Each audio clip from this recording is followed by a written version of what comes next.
is a presentation of Fox Sports. We are Fox. We are LA.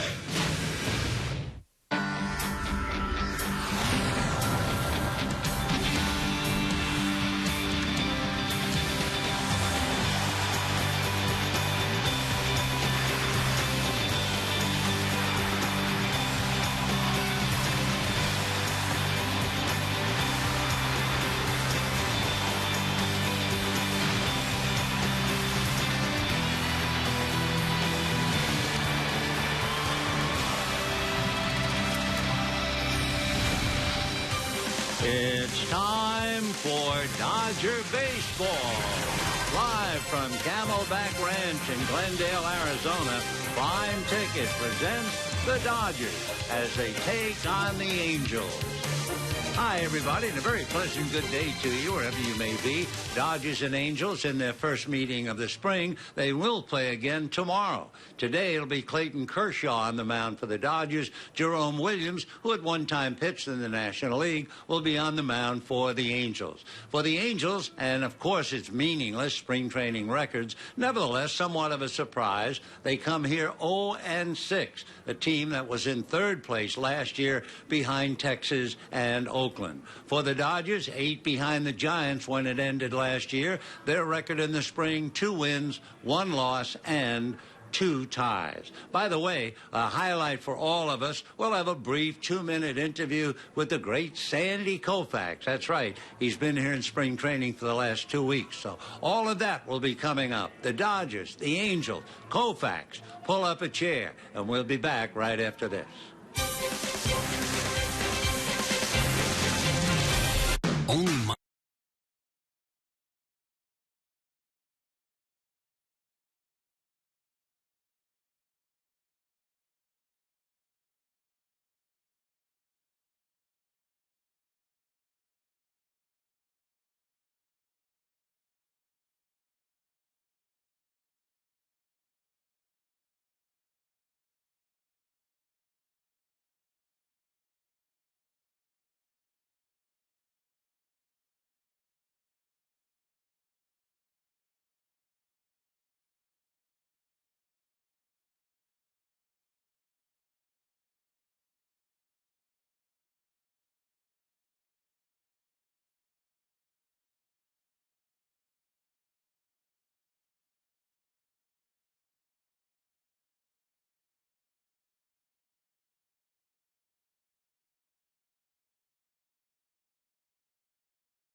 Hi, everybody, and a very pleasant Thursday to you, wherever you may be. Welcome to Camelback Ranch and the Dodgers and the Angels. Prospects of a good ball game today. And frontline starting pitching, Mike Scioscia brings his boys over here. It's somewhat of a shock to see they have not won a game. They're 0-4 with 2 ties, but it's a fine ball club. Peter Bourjos opens up in center field, and Eric Ibar will be at shortstop, but Clayton Kershaw is ready to pitch, and the first one is in for a strike, and the count 0-1. So rather than scurry and hurry and give you the lineups, we'll just take our time and give it to you as they come up and hit. Peter Bourjos, one of the brilliant defensive outfielders in the game, and of course he's going to be flanked by Mike Trout and also Josh Hamilton. So the only question, will Peter hit enough to play?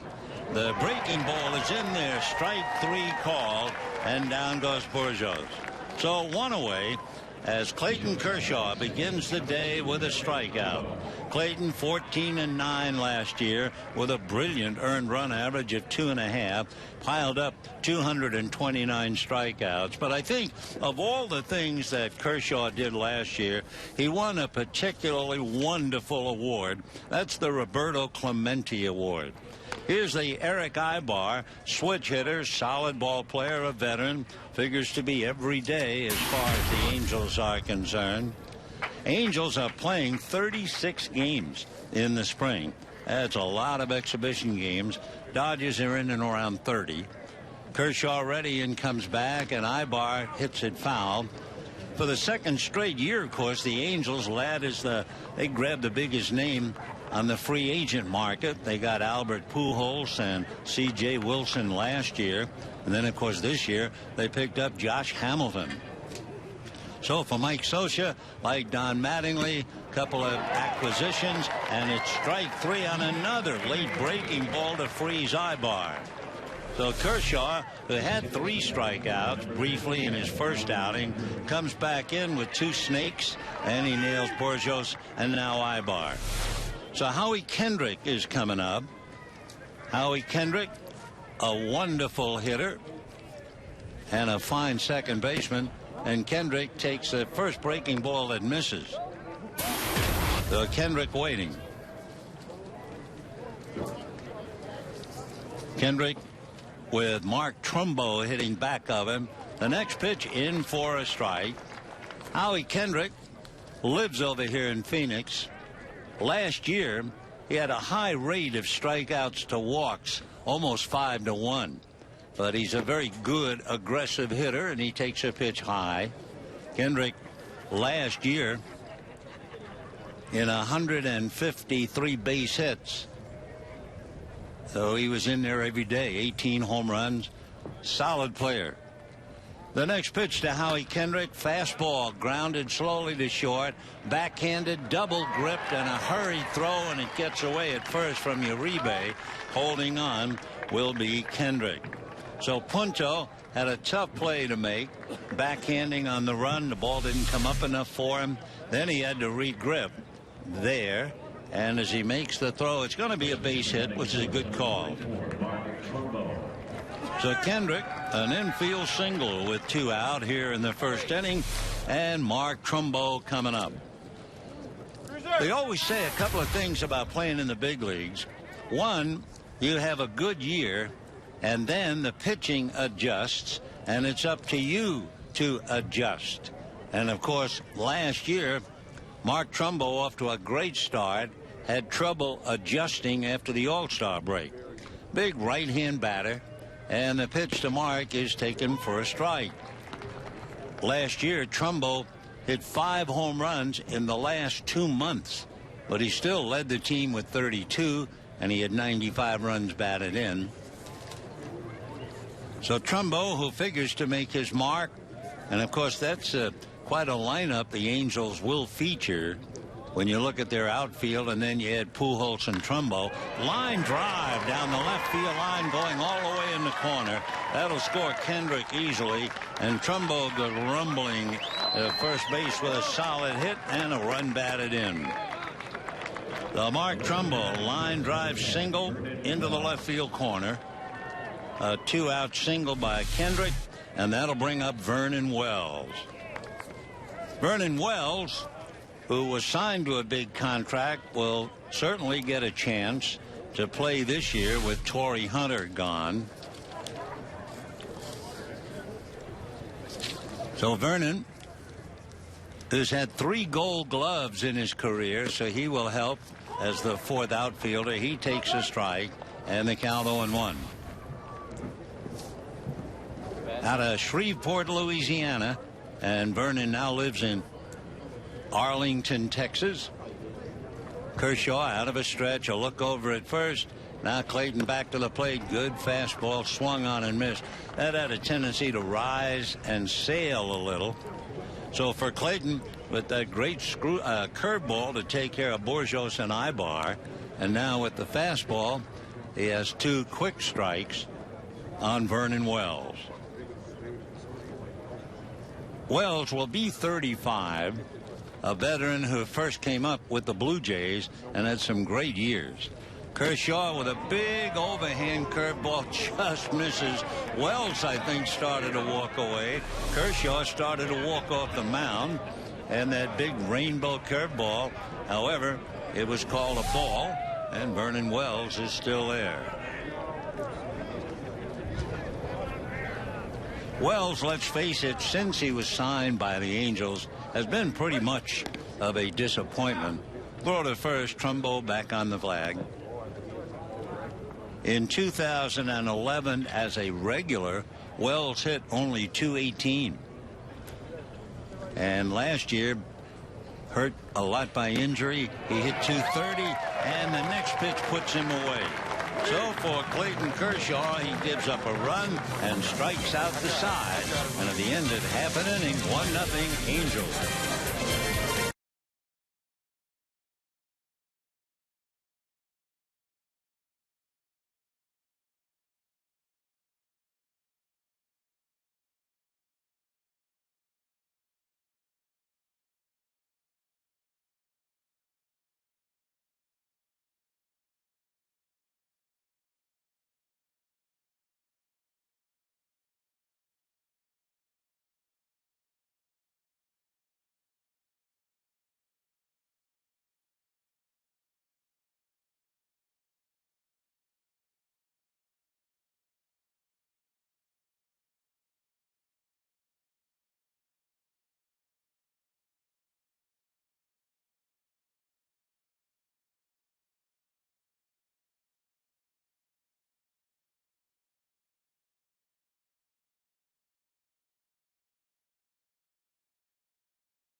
Don Mattingly with his ball club behind 1-0 in the first inning, but he had to be pleased to see what Kershaw offered up. He'll have Skip Schumacher to start it off, then Mark Ellis and Andre Ethier. We'll get to the rest of the lineup, but Jerome Williams is about ready to pitch. And the big right-hander's first pitch is low, ball one to Schumacher. For Jerome Williams, 6'3", 240, born in Honolulu and made his home in Fresno. His next pitch picks up the outside corner, and the count 1-1 strike. Williams first came up to the Giants. He was a #1 pick in 1999. Ground ball hard, backhanded, smothered at first base by Trumbo, who feeds Williams coming over, and they take a hit away from Schumacher. So Skip Schumacher, who has been very impressive, robbed of a base hit, and the batter now will be Mark Ellis. So a good play over at first base by Mark Trumbo to dive and smother it, and the big man feeding his pitcher, Jerome Williams. Mark Ellis hitting a very solid .333. The big thing is the fact that he's healthy, one of the better defensive players. And the first pitch to Mark Ellis, he has a look, and it's in there for a strike. Someone was talking about Mark Ellis and his defense, how good a defensive ball player he is. Here's the strike one pitch on the way. That's foul back. And the other man said Mark Ellis, his defense, he plays second base like a mistake-free umpire. You don't know he's there, and he gets the job done very quietly, but he gets it done. So Ellis hitting second, Andre Ethier hitting back of him, and Jerome Williams ready and delivers, and a comebacker snared by Williams, underhands to Trumbo in time. So with 2 out in the first inning, Andre Ethier coming up. Andre's had a solid spring, hitting .400. So Ethier ready to check in. Spending a lot of time with the Dodgers' new hitting instructor, Mark McGuire, and basically concentrating on the fact that Andre Ethier appeared to be two different players. how well he hit against right-handers, how he struggled against left. And Mark McGwire takes a page out of Ted Williams' hitting book. And the pitch to Andre is taken low, ball one.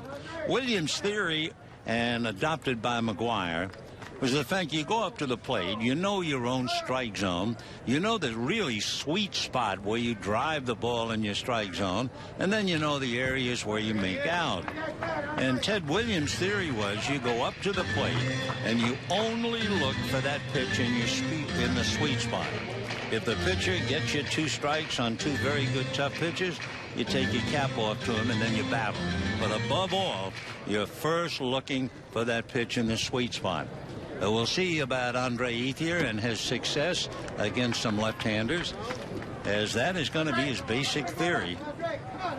You might see a bit of first ball swinging from Andre if he gets that first pitch in the sweet spot. Of course, that's the secret. You get it, you have to go after it. He fouls one off to the left out of play. We're just starting first inning. Angels got a run despite the fact that Kershaw struck out the side. Matt Kemp taking in the ball game yet to play.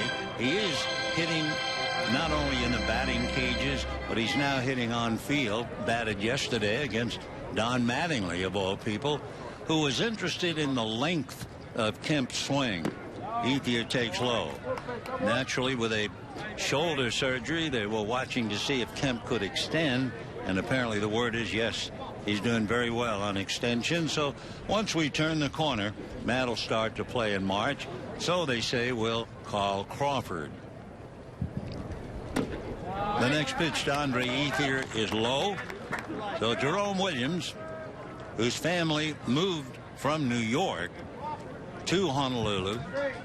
His father was a carpenter at Pearl Harbor until he was a sophomore in high school. Now the pitch coming up to Andre is swung on and whacked down the right field line out of play. So Ethier's still there. The Angels finished in third.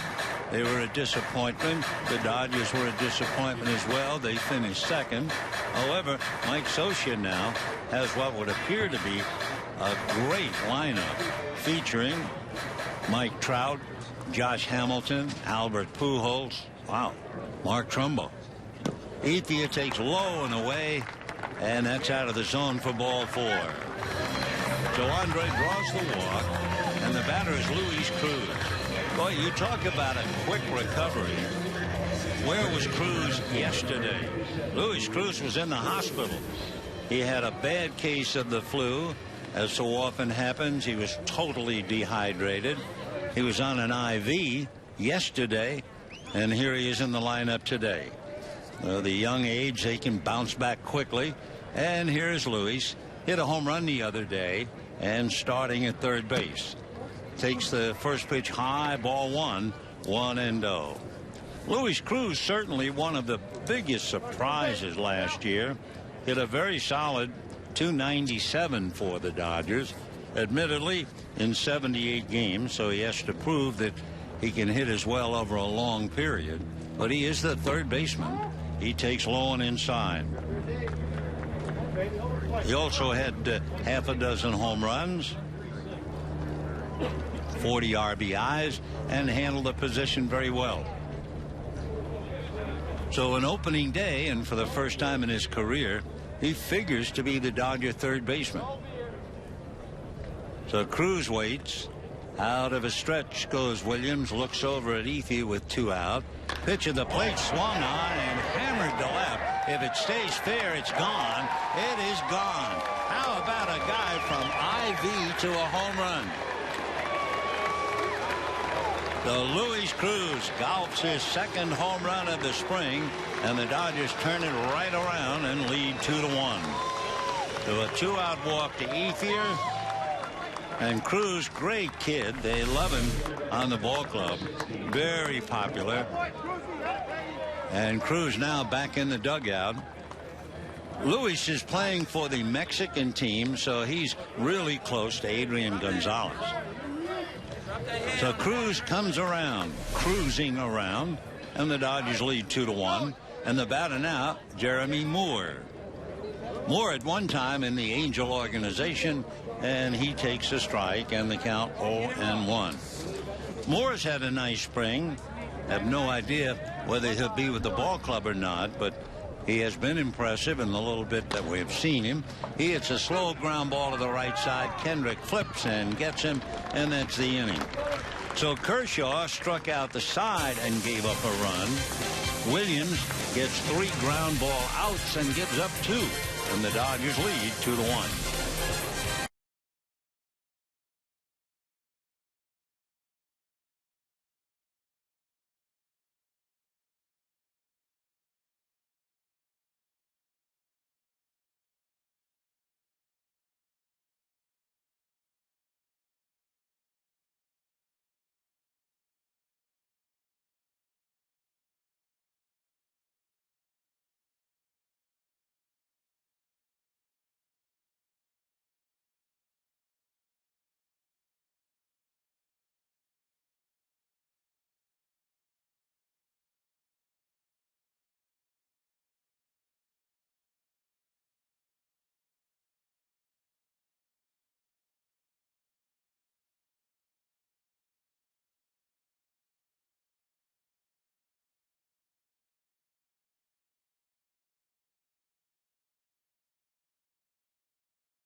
Clayton Kershaw and the Dodgers lead the Angels 2-1.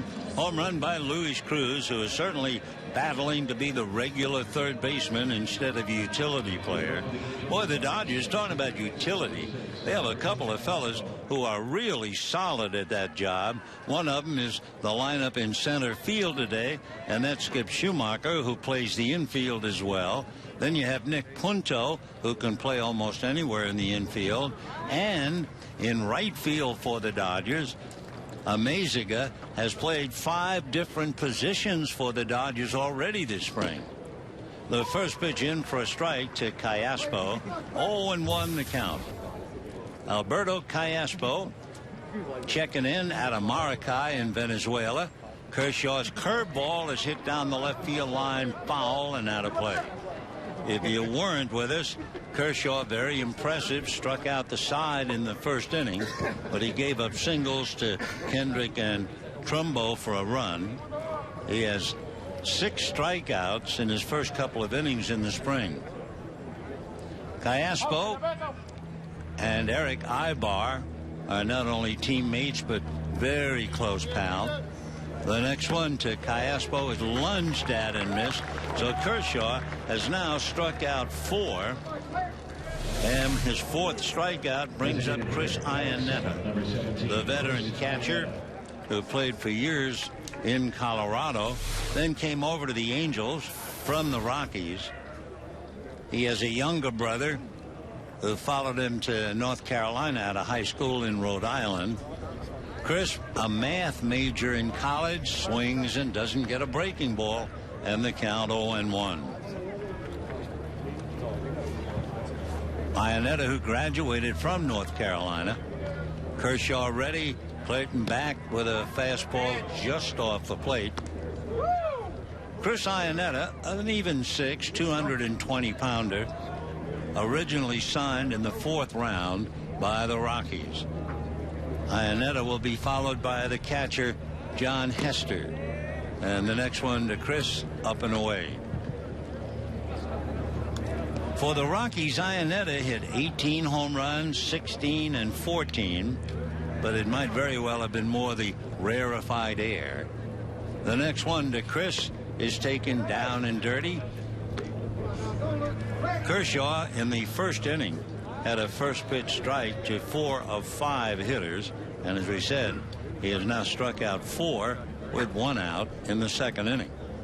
Clayton ready, fastball hit down to short, backhanded by Punto, settles for a low throw, and Uribe makes a wonderful play, diving to short hop the ball, and he not only short hopped it, he tagged Ionetta going by while he was on the ground.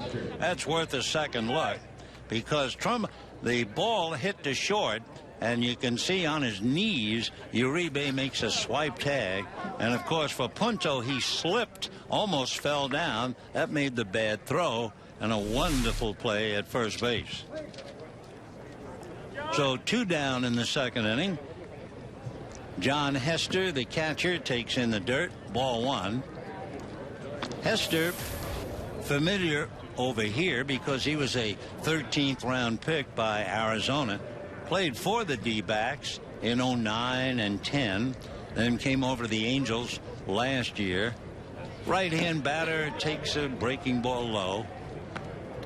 He was drafted by Arizona out of Stanford University back in 2006. And he bounced from Arizona to Baltimore and now at the Angels. He golfs one into left field for a base hit, lifting that thing right out of the dirt. So a 2-out single by John Hester. And that will bring up Grichuk, who is one of the top prospects for the Angels. Grichuk, believe it or not, was actually drafted ahead of Mike Trout. That gets your attention. That was back in the 2009 draft. He's out of Rosenberg, Texas. Big right-hand batter. They don't think he'll make the club. They have too many good outfielders. Throw to first not in time. But he was signed for a lot of money, and then he's had physical problems. He battled thumb and wrist injuries in 2010, hurt both of his knees in 2011, and struggled a bit with his health last year. Grichuk takes low. He's well put together, 6'1", 195. Drafted out of high school. He's also widened his stance, not a lot, but he has widened it, opened it up, and tried to quiet his hands. He had a very busy action with the bat. He takes a breaking ball strike. They say that he hits breaking balls pretty well. He is vulnerable when he commits and flies open, as do most of them. So Randall Grichuk out of Rosenberg, Texas. Swings, doesn't get one, breaking ball down around the ankles. They say Grichuk, coachable, good defense, and a very good arm to play right field. So a name to remember, but not right now. They figure he'll be gone out probably to Double-A. The next one, a check swing. They're going to check. He swung. Down he goes. That gives Kershaw 5 strikeouts in 2 innings. No runs, a single, and a man left. The end of an inning and a half. It's 2-1 Dodgers.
A reminder, guarantee your tickets to opening day, great interleague matchups, or your favorite giveaway nights with a Dodger mini plan, each starting at just $11 per ticket. Visit Dodgers.com/mini plans or give us a call, 323-DODGERS. Jerome Williams, ready to work his second inning, victimized by a 2-run home run by Luis Cruz, and at the plate is the fine Dodger catcher, A.J. Ellis. So Ellis, like Cruz, had a wonderful year, but was in a lot more games than Luis Cruz, and the job of catching took a lot from him. He just did get his right leg out of the way from being hit by a pitch. So A.J. turned in a great year, and one thing Don Mattingly said, he is not going to catch him as many games as he did last year. He was in a total of 133 games, and he just wore out, no doubt about it.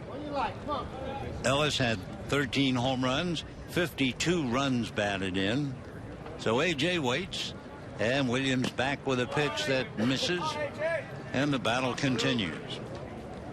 Jerome Williams, some other thing, he got a lot of run support during the innings he pitched for the Angels last year. They got him almost 6 runs. He averaged just under 7 innings a start. And the next pitch is popped foul off first. Trumbo coming over to the dugout, waiting, and makes the catch, and then has it get out of his glove. So Mark Trumbo had a routine foul ball, couldn't, and would certainly get an error. Yep, right there, very casual, one-handed, juggled, and dropped it. E3, error Trumbo. So now we'll see what A.J. Ellis does given the opportunity. Nick Punto hitting back of him. And the pitch in at the knuckles for ball 4. So for Williams, that would be his second walk. It was followed by a home run by Luis Cruz in the first inning. So Ellis is aboard.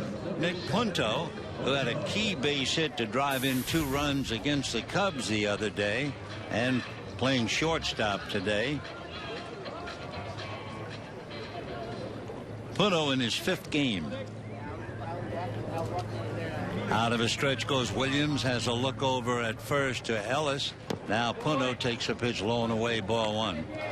A reminder, we're going to have a brief visit with Sandy Koufax. He was busy, of course, down in the bullpen talking to other pitchers, but we finally got him out of there for a moment. So after the 3rd out at the top of the 4th inning, I think you'll enjoy just hearing his voice and knowing he is back with the Dodgers where he belongs. Sandy has been here about 2 weeks, and he will leave tomorrow, go back home to Florida, and we will see him at least in June. We know he'll be coming back. So that'll be in a little while, so stay with us. Punto waiting. The 1 ball, no strikeout in there, 1-1. That interview will be heard and seen on television, and on radio it'll be played on the Dodger postgame show. So Nick Punto with Ellis at first, nobody out, Juan Uribe on deck. Boy, that was a dazzling play Uribe made on the ball hit by Ionetta. The pitch to Punto, low and inside, throw to first, not in time. Punto is only 5'9", but a very big 195.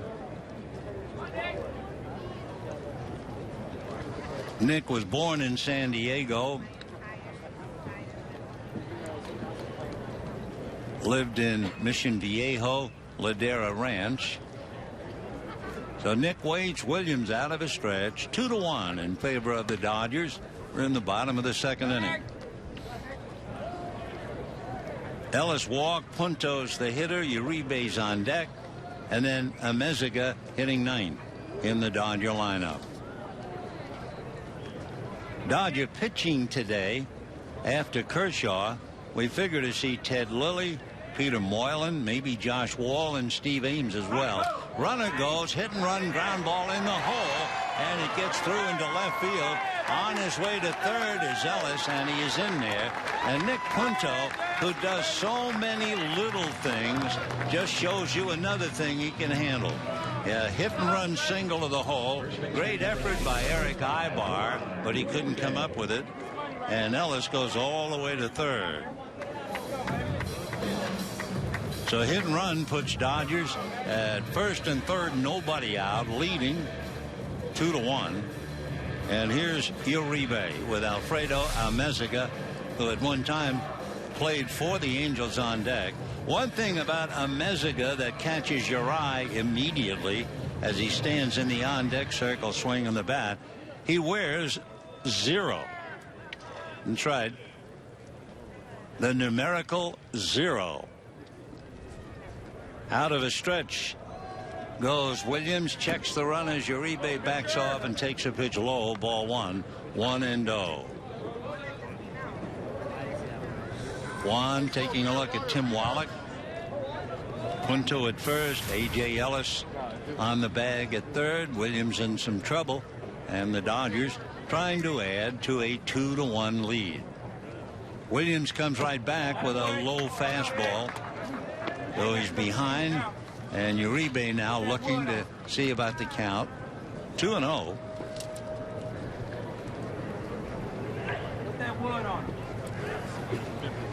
Juan back up and waiting.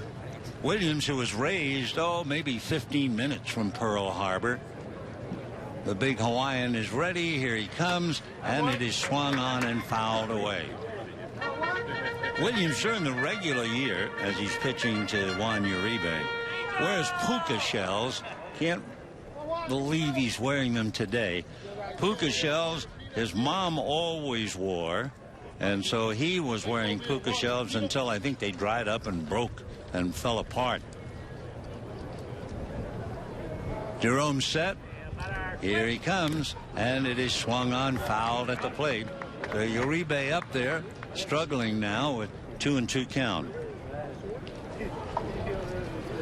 So A.J. Williams watching Tim Wallach go through the signs. Meanwhile, Punto held on by Mark Trumbo. Williams out of a stretch. Dodgers first and third, trying to get some more. The 2-2 pitch, Uribe swings, fouls it away down the line, and out of play.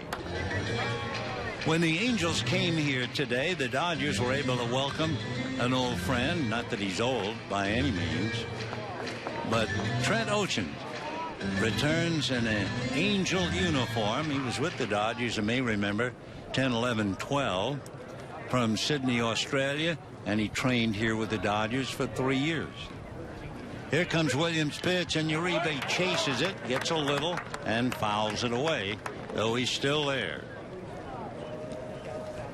Juan Uribe trying to get a job, and since Cruz appears to be the regular third baseman, they're looking at Juan playing first to perhaps give Adrian Gonzalez a rest once in a while, if he can do it and hit enough. The pitch to Uribe is swung on and line foul down the left field line. Beautiful day here in Glendale, Arizona. Not a cloud in the sky. Temperature reaching around 70 degrees for a high today.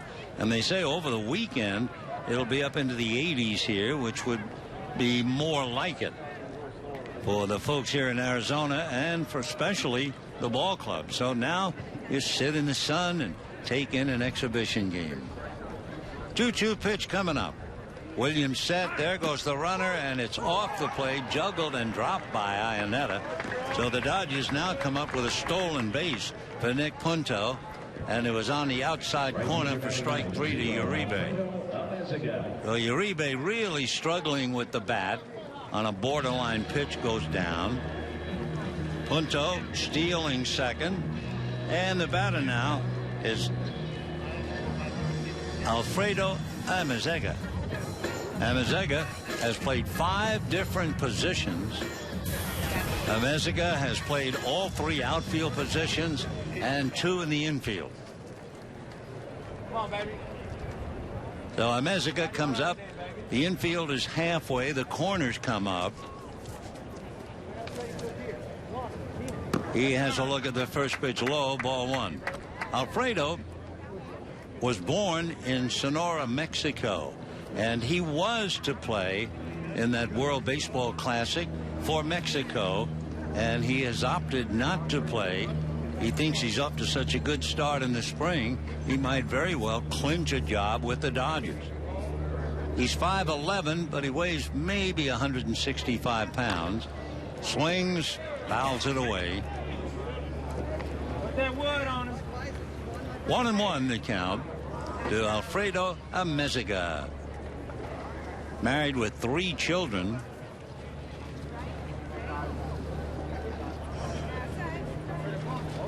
Lives in Avondale here in Arizona. The Angels originally drafted him back in 1999 in the 13th round. So the 1-1 pitch on the way is a line drive, base hit into right center. Scoring easily is A.J. Ellis. Here comes the second run brought in by Punto, and the Dodgers now lead with a comfortable 2-run first inning and a 2-run second inning to take a 3-run lead. It's Dodgers 4 and the Angels 1. So again, for the Dodgers, the utility man certainly is a solid fixture. Punto had the hit-and-run single, and now Amezaga has the base hit to drive in 2. Mike Butcher, the pitching coach, is out to the mound talking to Jerome Williams. Tomorrow, the Dodgers will be looking at Jared Weaver, but they got Williams today. He's already made 40 pitches. 30 pitches made by Clayton Kershaw in 2 innings, and Williams down 4-1.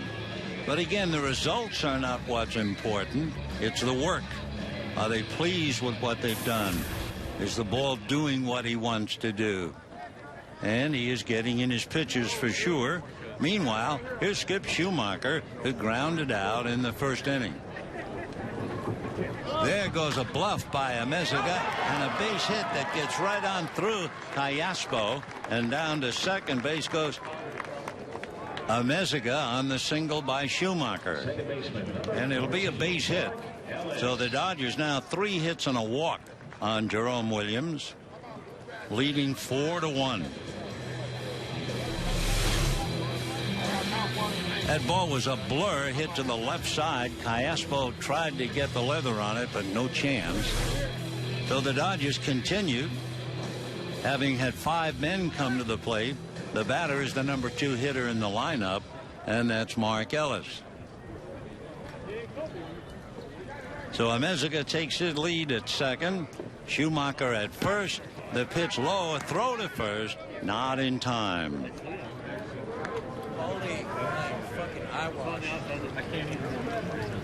So Schumacher at first, Amezaga at second, and Mark Ellis, who hit back to the box at the plate. 1 out. Juan Uribe struck out. Williams again out of his stretch. The outfield about straight away. Deeper in left than right, and there's a drive to left, and it's going to drop in front of Vernon Wells. Here comes Amezaga, and he will make it without a play, and the Dodgers now lead 5-1 on a base hit by Mark Ellis. Schumacher stopping at second. So the Dodgers enjoying themselves offensively at the expense of Jerome Williams.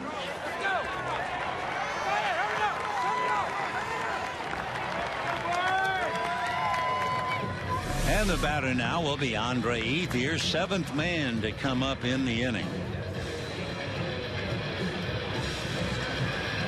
5 runs, 5 hits for the Dodgers.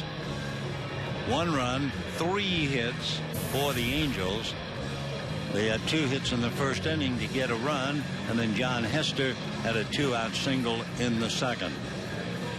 So the Dodgers sitting on top of a 5-1 lead, and Andre Ethier coming up with 2 on. Schumacher at second and Mark Ellis at first. Luis Cruz hits behind Ethier. Williams out of a stretch. Jerome ready and delivers a low pitch lifted to left field. Wells is there waiting, makes the catch, and holds on. I think Andre Ethier probably would not be happy with swinging at the first pitch. That was down and perhaps out of the strike zone, which reminds us of Josh Hamilton. You know, Josh Hamilton, when he arrived to practice with the Angels, the former Texas Ranger, and he said, the one thing I want to work on is patience at the plate. And then in his first game, he went up to hit. You got it. He swung at the first pitch. So it's hard to change.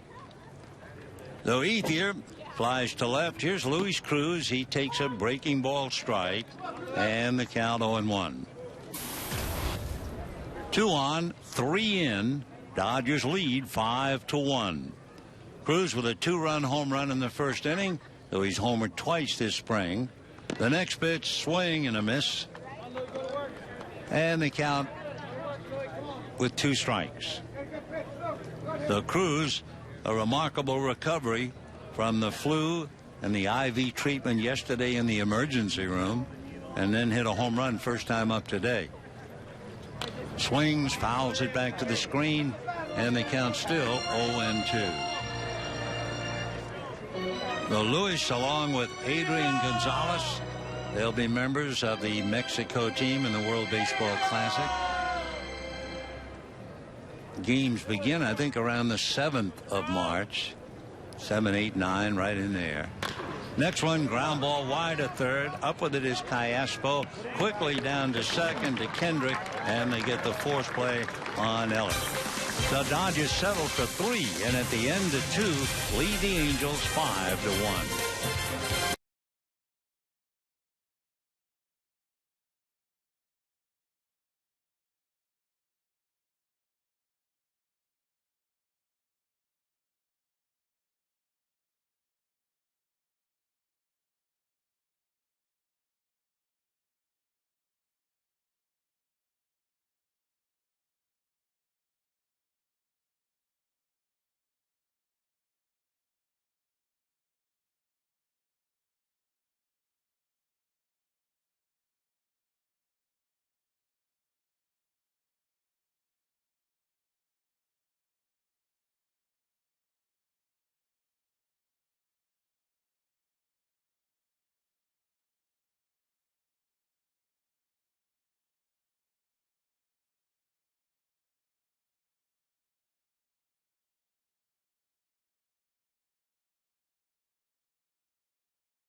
Third inning, Dodgers lead the Angels 5-1.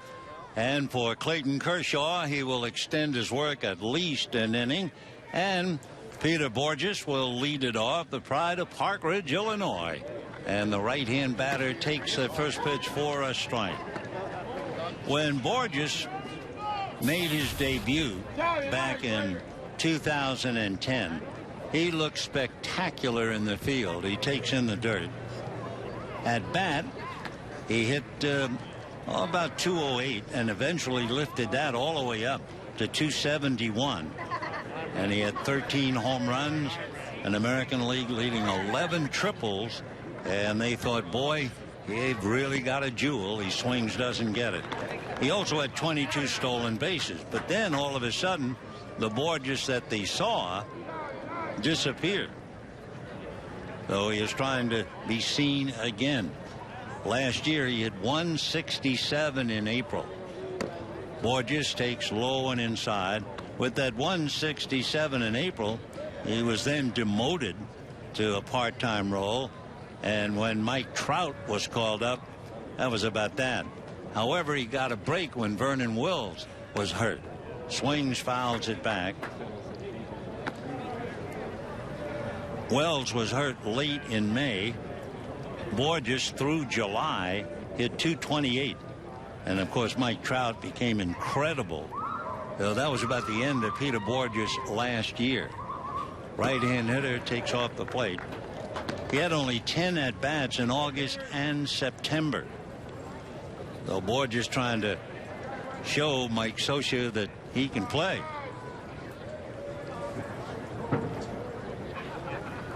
Kershaw into the windup. Back he comes. Borges chases one down and dirty and strikes out. For Clayton Kershaw, that gives him 6 strikeouts in 2 1/3 innings. Oh boy, to say he looks good would be an understatement.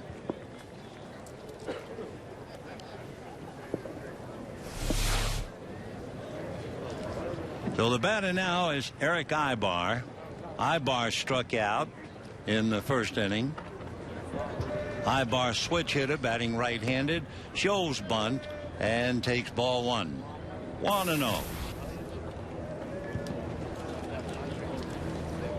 Ibar lost one of his buddies this year, Meiser Asturias, who moved on. Eric is from Bani in the Dominican Republic. Ibar hits a ground ball to the hole that will go by the diving Punto into left field. So a 1-out single left by Eric Ibar. That will bring up Howie Kendrick. Kendrick single to the hole at short, his first at bat. So Kendrick trying to keep something going here. Howie Kendrick, among other things, is recovering.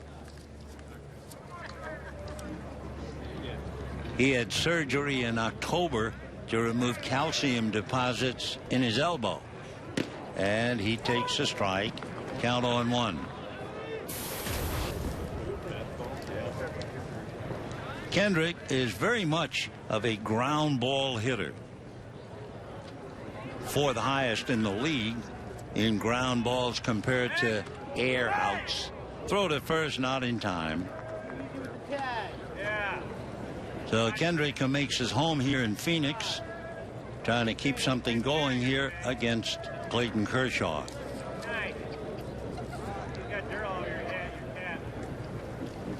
Last year, Kendrick needed a cortisone shot in that troublesome area, but he's all right now. Last winter, he said his arm kept locking up on him. Now he feels fine. Kendrick will be 30 years old in July. A solid player. And he hit a very solid .464 slugging average and promptly bangs one down the left field line into the corner. The relay is coming to Punto. He throws to the plate. A close play and the run is in there. A.J. Ellis did a fine job of holding on to the ball. And Ibar just got in on a strong relay by Nick Punto. It went from Jeremy Moore to Punto, but by that time Ibar was in there. So that makes it 5-2 in favor of the Dodgers. Kendrick picking up the RBI. And now the batter is Mark Trumbo. So Kershaw, and this happens a lot in the spring, they start to extend themselves, and as soon as they do, they begin to get pushed around a little bit. Clayton had made only 30 pitches, however, in the first 2 innings. So Kershaw, look back at Kendrick, his fastball in for a strike to Trumbo. 0-1 the count to Mark.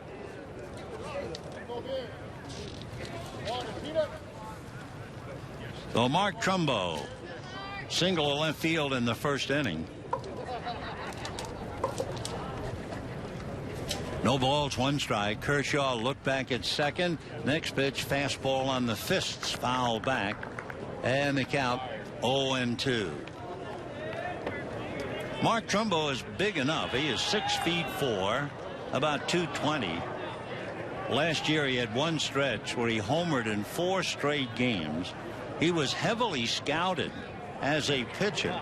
He went to Villa Park High School and played first base and pitched, and they really liked the way he pitched. They also like the way he hits. Trumbo ready, swings, grounds one wide of third. The play there by Cruz goes over to Uribe. Holding with the ball hit ahead of him is Howie Kendrick. So we have 2 down in the 3rd inning, and the batter now Vernon Wells.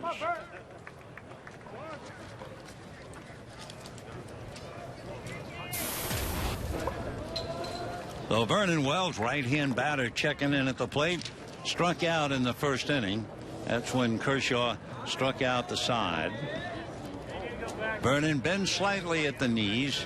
Big right-hand batter. Kershaw ready. Here he comes, very high. Ball 1. 1-0 the count. When we talk about Vernon Wells facing Clayton Kershaw, a pretty good matchup.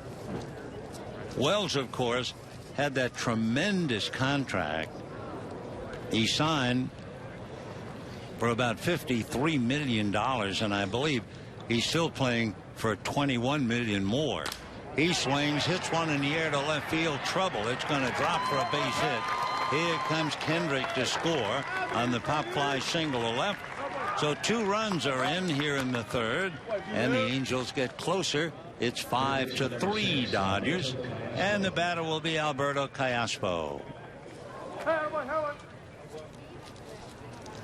So in the inning, after Borges struck out, Ibar single to left, Kendrick doubled him in, and with 2 out, Vernon Wells gets a base hit to drive in the run. Callaspo struck out, leading off the 2nd inning.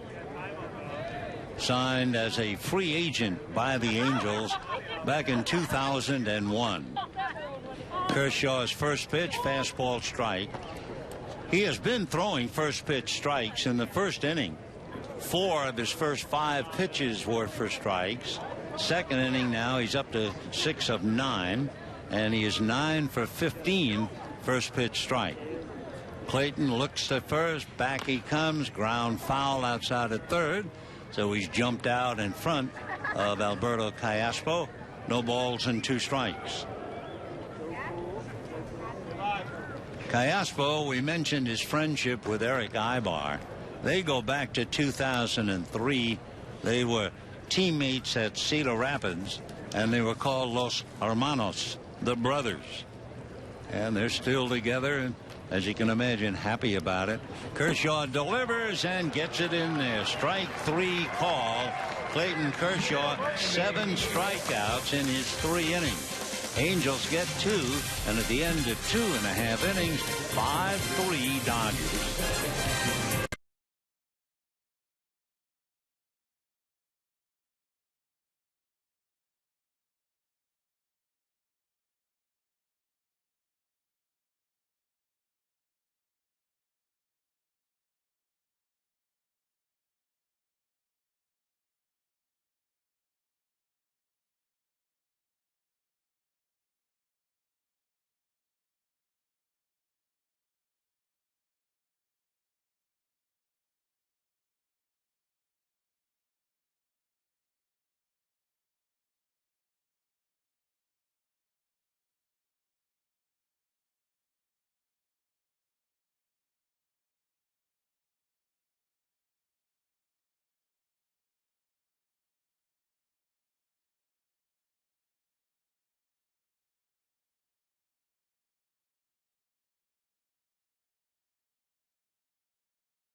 Well, Jerome Williams, along with the Angels, drawing a nice crowd to play the Dodgers today. The weather, of course, is the story, and there's an awful lot of blue in the stands, every now and sprinkled with what would appear to be a different cap, but mostly Dodger fans here to see the first of the two meetings. Tomorrow, the Dodgers will go to Tempe, where the Angels train. The Angels scheduling to play in Tempe. They'll actually, the Dodgers and the Angels will meet not only twice here. There's 3 more games scheduled the end of the month, 2 in Anaheim and 1 at Dodger Stadium.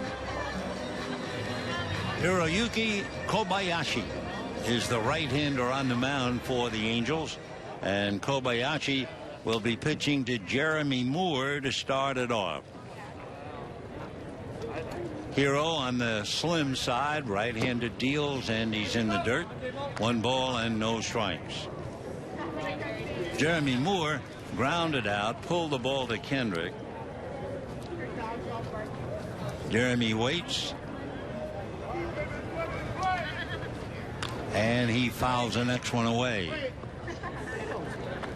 Jeremy, originally selected by the Angels in the 6th round of the 2005 first-year draft, played over here for the Arizona Angels, had a little bit of a luck, 8 games.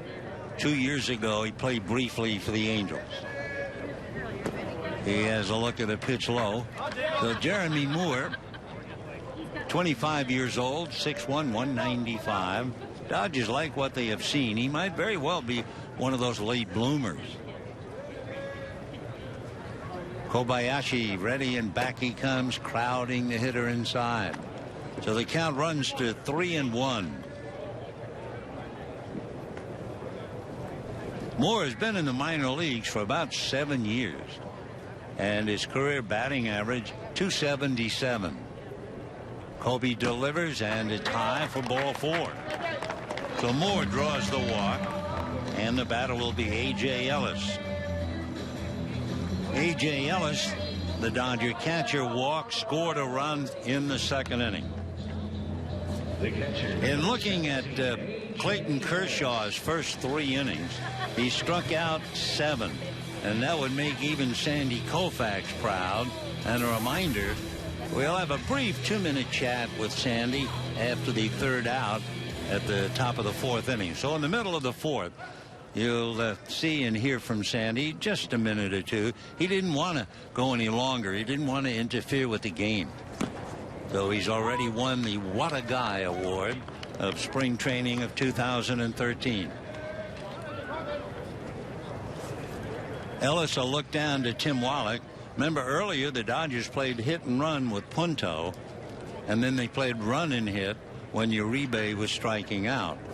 So they've run a little bit. We'll watch Moore. He is not going, and the pitch is fouled away. A.J. Ellis, born in Missouri,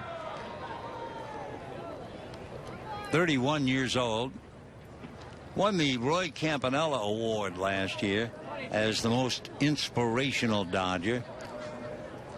Works so hard. It's great to see a guy who works that hard have it really pay off, and it did. Throw to first, not in time.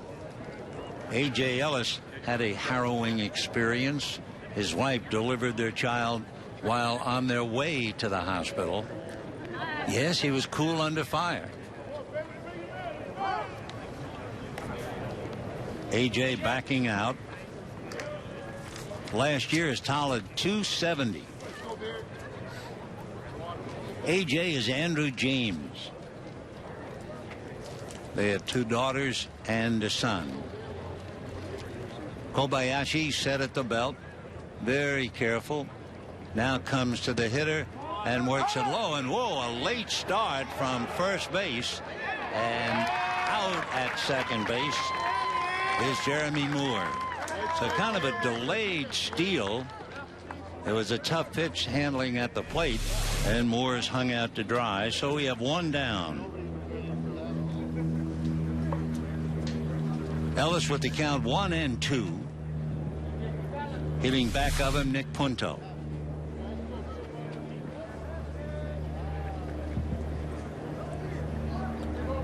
Kobayashi set at the belt. Now the right-hander ready. Comes and it's chased and missed. Looked like a sinker down and away. So a walk. A late attempted steal for an out. Now a strikeout for Kobayashi. And the batter will be Nick Punto. Jerome Williams had one strikeout while he was in there. That was Juan Uribe. So Nick Punto has already shown his wares, made a good play backhanding a ball in the hole at short. Also had a hit and run single. So the left-hand hitter waiting. Kobayashi delivers and it's fouled away.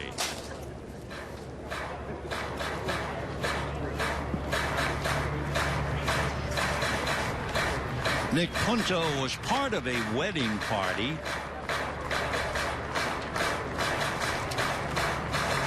Tom Brady, his sister, was married to Kevin Youkilis. And of course, Punto and Youkilis were close and teammates with Boston. So Punto and Youkilis and Tom and Giselle Brady and a lot of members of the family.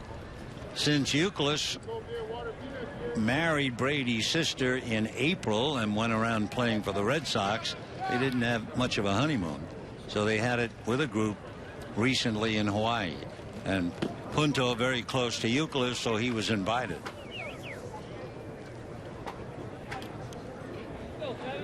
Two and one the count to Nick Punto. Two down, third inning, 5-3 in favor of the Dodgers. Kobayashi ready and comes to his hitter. A little fly ball into left center, going back to get it way back. It's going to carry over the head of Borges, going up against the wall, and Punto is into second base with a long double to left. With Borges, apparently Borges looking for a shallow fly ball, and as good as he is, he couldn't catch up to that. And Punto hit that ball close to 400 feet out there. It's a big ballpark. So Nick Punto continues to impress. A single and a double today. And trying to pick him up, here is Juan Uribe. Uribe struggling with the bat. You know how hard he must be pressing now, because no matter what he does, it doesn't work out. Came into the game hitting 167 and struck out. Kobayashi, a look at Punto, and the pitch high, ball one, 1-0.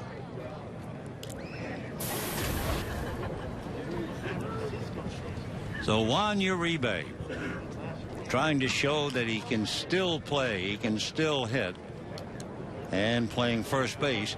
So it's a golden opportunity for him to at least show what he can still do. And he probably bangs one to center, and Borges comes in and makes the catch for the out. So for the Dodgers, no runs, a hit, a man left. And at the end of 3, Dodgers 5, Angels 3.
We're starting the fourth inning. The Dodgers leading the Angels 5-3. Peter Moylan now picks up a Clayton Kershaw. A reminder, after the third out here in the top of the fourth, we'll have a brief visit with one of the great pitchers of all time, Sandy Koufax, 3 times Cy Young Award winner. But down here trying to impart a little of his wisdom to the pitchers. And of course, it's very hard, no matter how good you are, to come down here talking to people like Kershaw, who have already established themselves. But the one player they would listen to, the one former player, would certainly be Sandy Koufax. So Sandy had 9 of 15 first pitch strikes. He struck out 7 in 3 innings. He did not walk a batter, so it was a very good workout for him. He made a total of 50 pitches. And now Peter Moylan will pick up, and his first pitch to Iannetta is ball 1.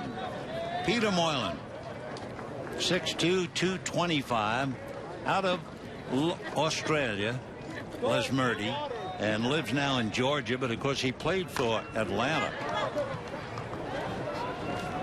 1-1 the count.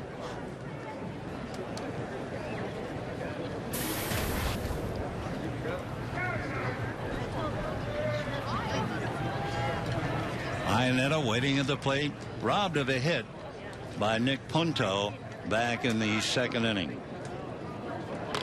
and pops it into shallow left center. Coming in and over and having to play it on a bounce and also falling down is Skip Schumacher. And into second base with what we'll call a sun double goes Iannetta. So a little fly ball into center field.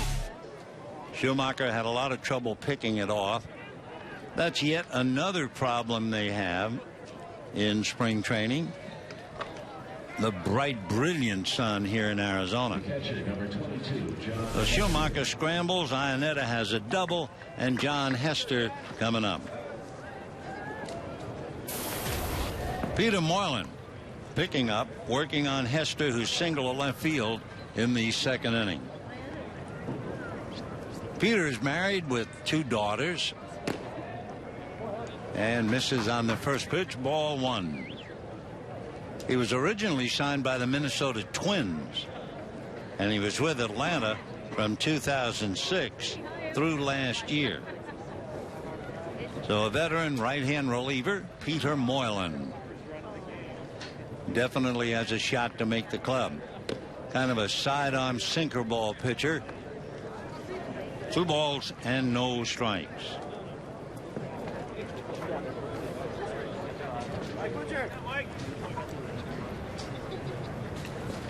Moylan, in his brief time as far as innings pitched, over 7 years, averaging about less than 40 innings per year, but his career is 20-9, so he's a winner. Moylan, 34 years old, and he'll be 35 in December. Moylan. So a runner at second, nobody out, 5-3 Dodgers, and we're in the fourth.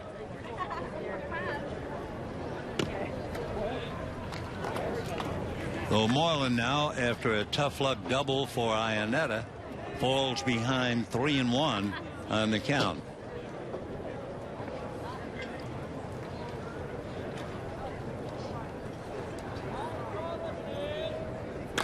And lifted to right field, starting in and going back. Amezaga settles under it.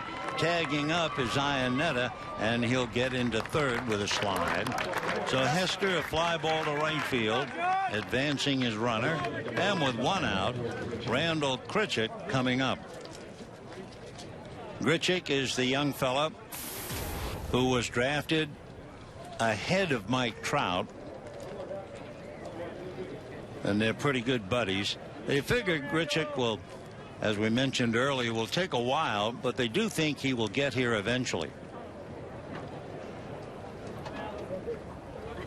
22 years old. They'll be 22 in August. So he's really just starting. 6'1", 195. The infield comes up halfway with Iannetta at third and 1 out. So for Grichuk, his job is to pick him up. 0-1. Dodgers using Moylan after Kershaw, and we're expecting to see Ted Lilly today. For Ted, that would make his debut for the year in spring training.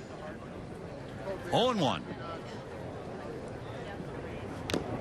0-2.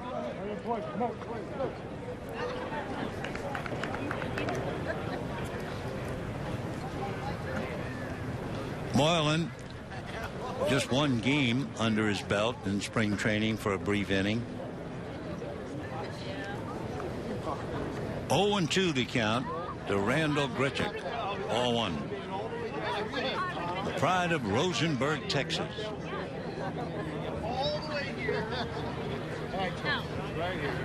My money, you're winning their money.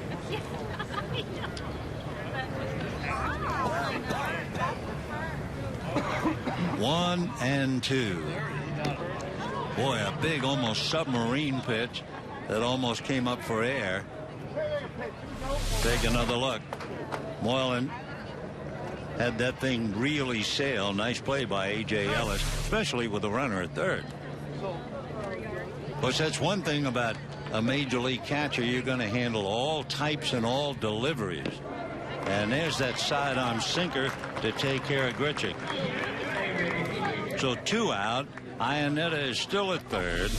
And Peter Borges coming up, and he struck out twice against Clayton Kershaw. So a lot of action and a late sink on that pitch to Grichuk. The infield now goes back to a normal depth, although Uribe stays up, and so does Cruz. Ball one. Was one thing with Borges, admittedly, it's spring training. But with his speed and ability to motor, they always have to wonder, would Socia just put the squeeze on for no other reason than it's spring training? Joe Torre was here. Former Dodger manager, former great player, Yankee manager. Joe was here speaking to the team about changes in the rules.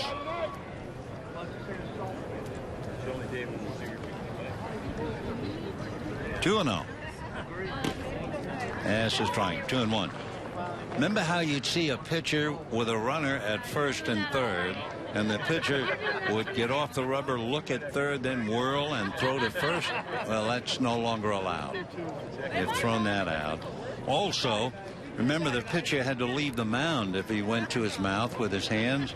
Doesn't have to leave anymore. High chopper, and this one is going to stay foul.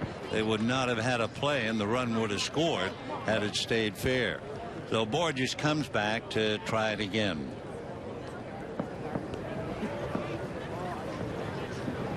Talking about that brief possibility, a long shot, but it is spring training. Sitting around talking to some of the players, and they asked about one of the great games that I'd ever seen. And I think it's the only time I ever saw a game end on a squeeze. I can't ever remember that happening. Where R.J. Reynolds, a rookie unknown, came up bottom of the ninth against the Braves and Gene Garber. Pedro Guerrero, the runner, at third. And R.J. Reynolds, and nobody knew what he could do or what he couldn't do. And Lasorda put the squeeze on, and Reynolds squeezed on the first pitch. Who was the manager of Atlanta? Who'll never forget it? Joe Torre. No runs. Man left at third. Sandy Koufax, one of the greatest of all, coming up. And here's what he had to say. You spent a lifetime pitching, and now you are teaching pitching. First of all, how would you define the art of Major League pitching? What exactly goes into it? That's hard to say. You know, you assume that everybody has pretty good stuff when they get here. Sure. Although it wouldn't be signed. The art of it is control, making pitches. I almost sometimes don't like to call it pitching. It's throwing. It's precision throwing, and people have always thrown the same way. And, you know, sometimes you let thinking about going from this position to that position and your windup gets in the way of the natural act of throwing. At one time, admittedly, way back, it seems to me you walked 8 men in one game. And what did you learn to become the control pitcher that you were? Well, I think way back I had kind of an erratic schedule, if we'd call it that. Yeah, you didn't play. You didn't play. You might pitch 2 games and then not pitch again for 3 weeks, and I just couldn't do that. You know, I kind of thrived on work, and too much time between starts got to me. What do you do with someone like Clayton Kershaw? Anything? Say good luck, stay healthy. You don't teach. There's nothing to teach him, really. I just talk. You know, we've talked through the years, but you know, his way of throwing, his delivery is his own. It's successful. Yeah, that's it. You don't monkey with someone's delivery. Really. No. Josh Beckett talked about stepping more towards home plate. Right. You learned that over the years. Yeah. But definitely, you know, sometimes you try and change just one small thing, and it'll change 3 or 4 other things, rather than saying, you know, do this, do that, and causing confusion. And with a pitcher, you can say, well, keep your weight on your heel. And all of a sudden, you're not stepping one way or the other. You're going straight toward home plate. So one last question. Standing on the rubber, I used to always think if I were a left-hand pitcher and there's a left-hand batter, I would stay on the first base side of the rubber and start my curveball, throw it right at the hitter. If I was right-handed, I'd be on the third. How important is it, and do you always stay in the same spot on the rubber? I did, and for some reason, I'd say 90% of the left-hand pitchers are on the third base side now, and I still don't know the reason. You know, I've heard a lot of reasons, and I'm not sure any of them work or are valid, but if it works for the pitcher, that's the right place to be. There's more than one way to do this. Sandy, bless your heart, great to see you. The best story of the spring. Sandy Koufax back with the Dodgers. Well, Ben, thank you. It's good to see you. Ah, yes, it was good to see him. It was great to hear from him. And, of course, when Sandy talks about pitching, the world listens. Meziga will start it off now here in the 4th inning. Dodgers lead 5-3. Meziga pulls one down the left field line, and it's going to be foul. So he'll be back up there wearing number 0.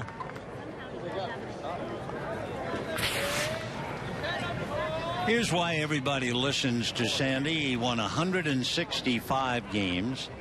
He had a brilliant ERA in his career, 2.7. He was of the era when they pitched every 4th day, and he piled up 137 complete games, winning the Cy Young Award 3 times. And in that kind of a brief interview, we couldn't talk about it. That's going to be a base hit to center.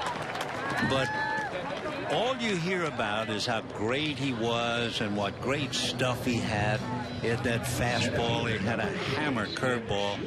But, you know, he pitched in pain so many times. When you look at his numbers, you can't believe it. Say, how in the world could he have accomplished what he did when he was in pain? You used to see him with his left arm packed in ice. He was one of the first pitchers that I saw use a lot of ice. But more than that, he could have lost that left arm easily. Meziga steals second base.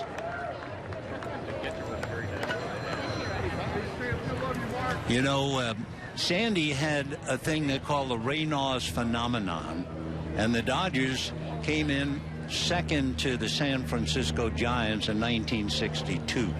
Had Sandy remained healthy that year, the Dodgers would have won in 62, and of course in 63 they swept the Yankees in the World Series. And what Reynolds phenomenon was, something happened, a nerve in his arm, and his index finger went ice cold. And then after a while, other fingers would go ice cold. He lost all feeling. And by that time, he couldn't pitch. But leading up to that, he was in agony. It was amazing how not only he went out there and pitched, but he was brilliant. So when you're that brilliant a pitcher, nobody thinks you could possibly have any problems physically. And he had plenty of them. And all in the arm. Schumacher trying to advance Meziga at second base. Nobody out. 5-3 against the left-hander Brad Mills. A drag bunt up along first. Trumbo will cut him off at the pass, but down to third goes Meziga, and we assume that's going to be a sacrifice. It was a very good bunt, dragging it. I mean, he looked like he really knew how to bunt. So Meziga is now at third with one out, and Mark Ellis coming up. And just another thought before he comes up, and now we see he will not come up. They're going to say that Andre Ethier will be due up next, but it doesn't look like Ethier will be coming up. It will be Yasiel Puig. So the big boy is on deck, not Ethier. Infield up, a high throw to third, winds up in left field. So Iannetta throws it away, but now let's see. The plate umpire is telling Meziga to go back to third, and perhaps time had been called. I mean, Don Mattingly's coming out. It's Kellen Levy is the plate umpire, and that must be it. Something happened. Did Mark Ellis call? Oh, Mike Scioscia is going to come out and find out, and the plate umpire is explaining. Obviously, time had been called by somebody. Normally, during a regular major league game, if time is called, usually the plate umpire will make a quick gesture as if to say it was the catcher or the hitter, but there was no gesture, and Iannetta made the play, but it doesn't count. So Meziga is back at third. Angel infield is up, and Mark Ellis, who has hit back to the box and singled, takes the strike. 1-1.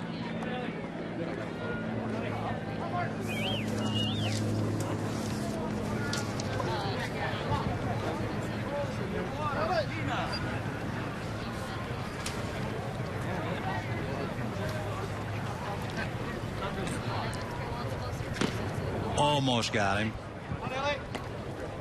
So John Hester, who made that high throw that would have allowed a run, would have charged him in error. Chris Iannetta is getting some experience today as the DH.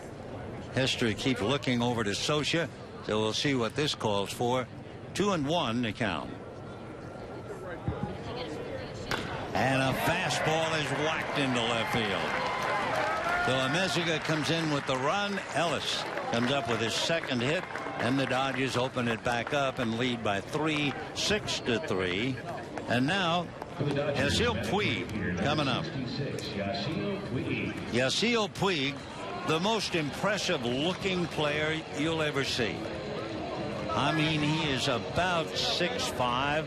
He weighs at least 245. But when he walks into a room, everything stops and everybody stops to see what he's going to do. Of late, he's had a share of base hits.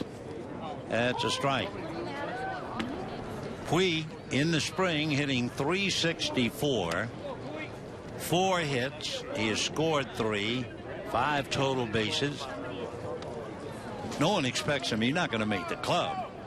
But he is just something to see and someone to follow. 1 ball and 1 strike. In case you're not counting, you ought to start 32 days to opening day. 32. And what a way to break the seal on a new year. The Dodgers and the Giants. Wow. There goes the runner, and the ball fouled or just juggled by Hester. So down to second base goes Mark Ellis. So Ellis stealing second. 1 run in. Dodgers lead 6-3. We're in the 4th. Puig will stay in the game. Yasiel swings a little late. Fouled it off. Dodgers are not impressed as much. I think the better word would be intrigued by Puig. They know he's raw. He has hardly played at all professionally. He has so many things to learn, including the language. And high fly ball to deep left field, all the way back on the track goes Vernon Wells. The Puig almost hit it out. So a long out to left field. Yeah, he is something to watch. Just around the corner, as we mentioned, the Dodgers will open up with the Giants.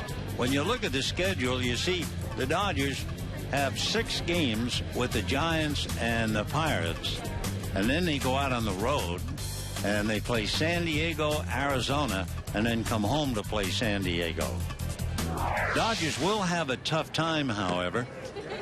In looking at their schedule, they will play teams with records of better than 500 last year. 21 of the first 39 games.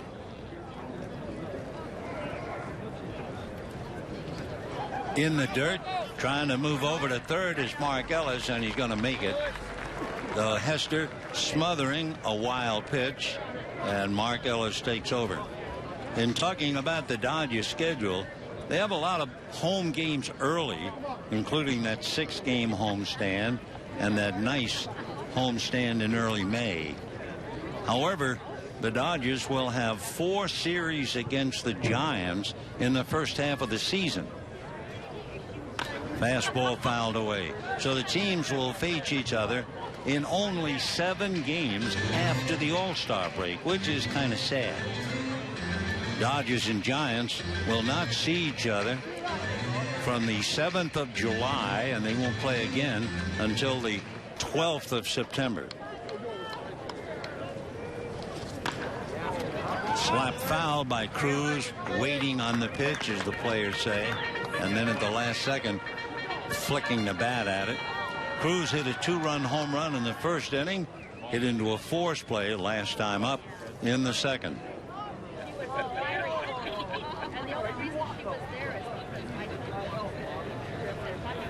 So in the inning, Amezaga single stole second. Mark Ellis singled him home. Ellis now at third from a wild pitch. And Cruz strokes one in the air to center. Borges is there, and that's the end of the inning. However, the Dodgers add a run, and at the end of 4, it's 6-3 Dodgers.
It's 6-3 in favor of the Dodgers as we move to the 5th inning.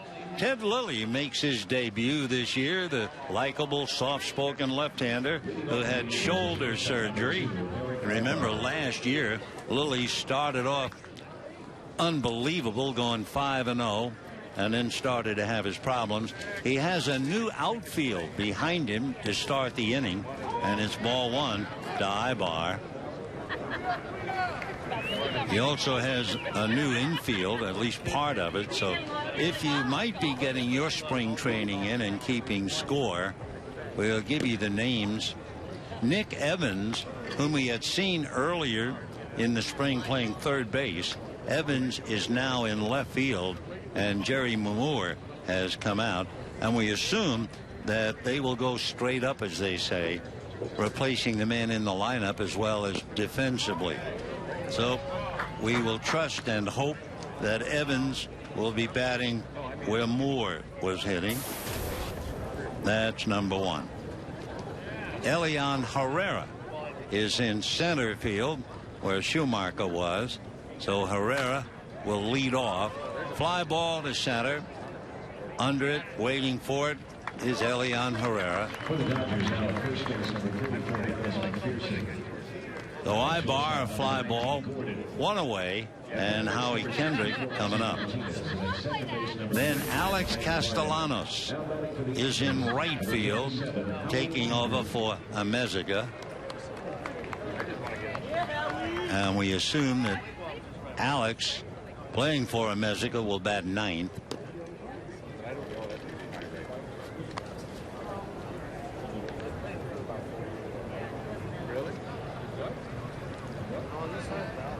Herrera will lead off in Schumacher's spot. And there are more changes as we check around the field in between the pitches. McPherson, Dallas McPherson, is at first base, so he'll go in Uribe's spot.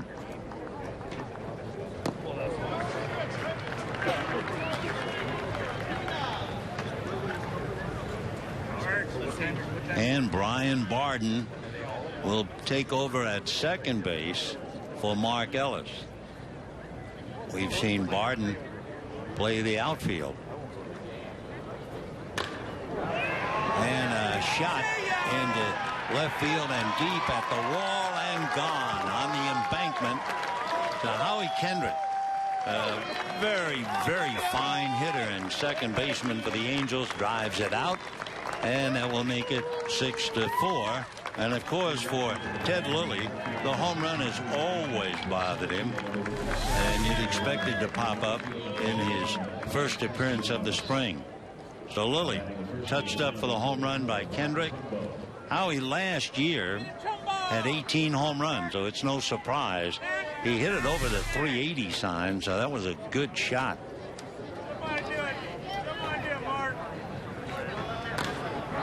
That's popped in the air. Backing out for it is Punto to make the catch. In fact, now it's D. Gordon in there, so we're just overwhelmed with people coming in, but that again is spring training. You might say, well, don't tell me you can't tell the difference between D. Gordon and Nick Punto. Yeah, but I'm trying to tell the difference between Brian Barden and some of the others out there. Anyway, good to see D finishing up at short. Let me go online. Is that Monday? All we can do is Sunday morning. I can't do Sunday. We have another change. That was a great off-speed pitch. Trumbo way out in front of it.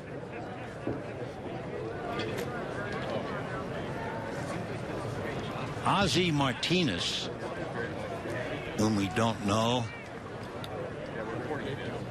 Go, Vernon! That's another big problem in spring training. You're so busy writing changes, you can't write and look. So the Dodgers now have changed almost everybody on the field. The infield is McPherson, Barden, Gordon, and Martinez. The outfield is Evans, Herrera, Castellanos.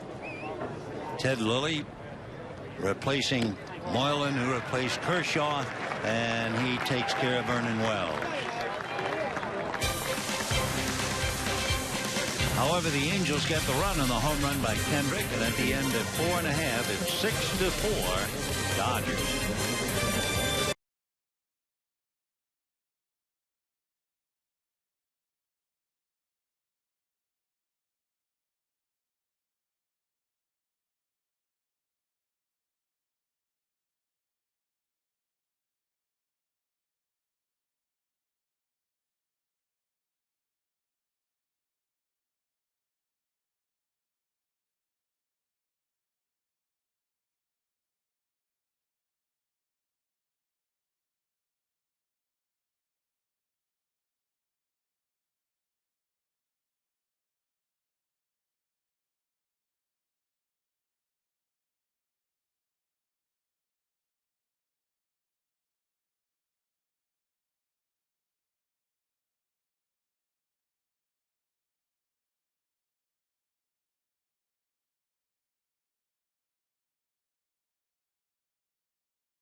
Say, friends, this Sunday from 10 a.m. to 3 p.m., the Dodgers season ticket open house. And don't miss out on opening day with the Giants, along with seeing the Yankees, the Red Sox, and the Angels. Season tickets start at $6 per game. And for more information, visit Dodgers.com/open house or give us a call, 323-DODGERS.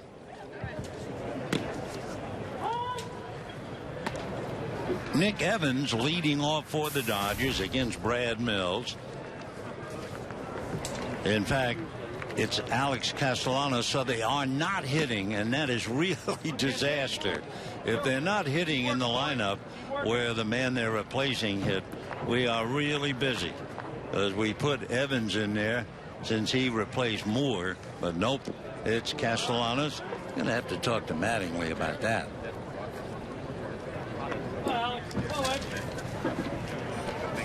The Angels, meanwhile, have changed 4 players. Navarro at first, Field at second, Shuck in left, and Witherspoon. Grischuk is still there in right field. So Mike only made 5 changes, and Mattingly made 8 all at once. And it's ball 4 to Alex Castellanos.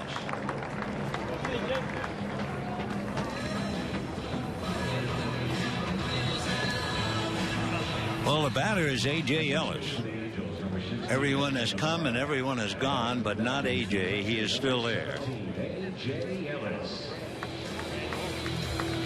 Well, I don't know whether Mike Scioscia did what we were hoping both managers would do or not. And ball 1.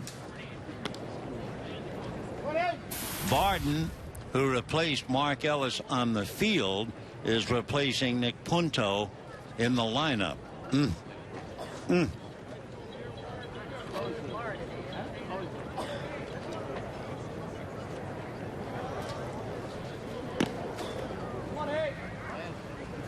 2-0. Hester out there to talk to Brad Mills. Angels got a run in the first inning, even though Kershaw struck out the side. Dodgers came back with 2 on a home run by Luis Cruz with a man aboard. Then the Angels got 2 in the 3rd inning, 2 singles and a double to get it close to 5-3. Dodgers added a run and lead 6-4.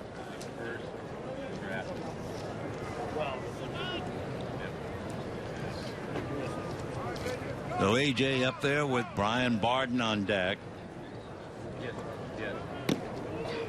We have yet another man we've discovered, the shortstop, Harris, for the Angels. So that means they have brought in 5 additional players.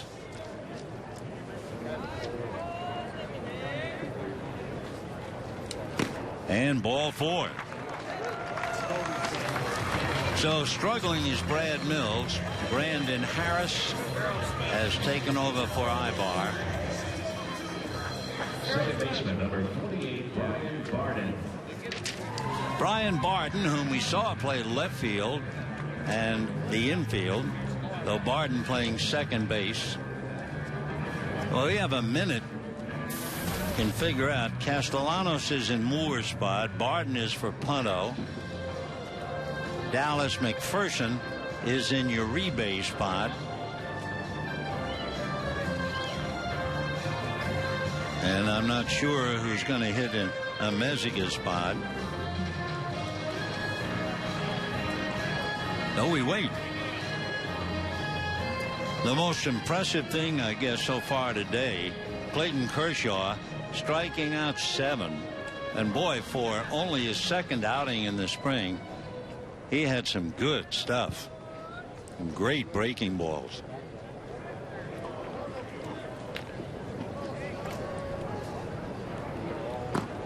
And ball 1 to Brian Barden. Barden, out of Louisiana, born in Templeton, makes his home over here in Scottsdale. Played in Japan last year with the Hiroshima Carp. Little ground ball wide at third, smothered there, and they get a very nice force play.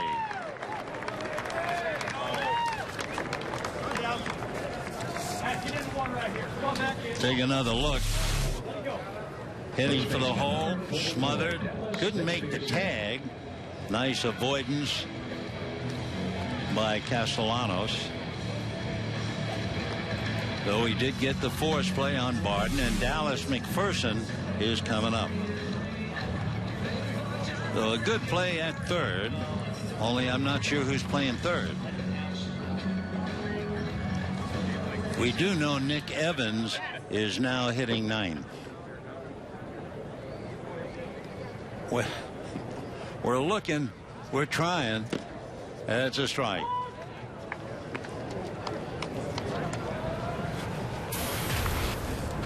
And of course, to complicate matters, the Angels do not have their names on the back. The other day, we were double checking pitchers by reading the names sewn on the glove. 1 ball and 1 strike. We're in the fifth. Dodgers lead 6-4. They have runners at first and third. McPherson, the batter, and Nick Evans on deck. 2-1 the count.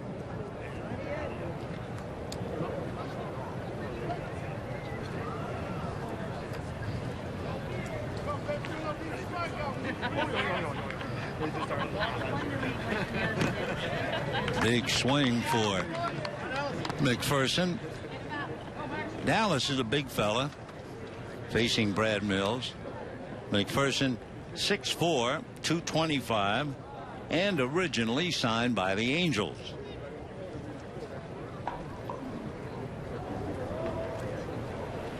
Soft curveball hit down the left field line, heading in the corner and carries to the fence. So 1 run will score on the long double to left field by McPherson, and the Dodgers lead 7-4. The Dallas McPherson reaching the left field fence. A long double and the run brought in by Castellanos. The Mills has given up 2. Jerome Williams had given up 5, and the Dodgers lead 7-4 here in the 5th inning. The batter now, Nick Evans.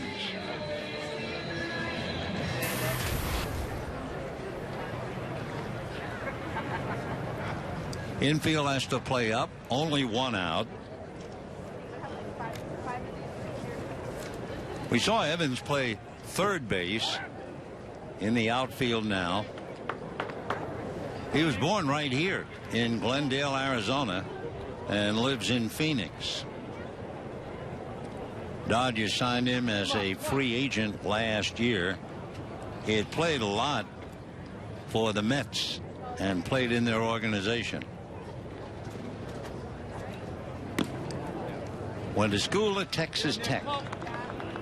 Elian Herrera is in the leadoff role, finishing up for Skip Schumacher in center field.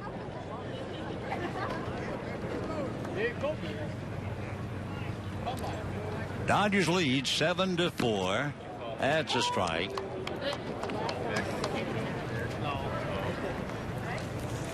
Dodger lineup now has Herrera leading off.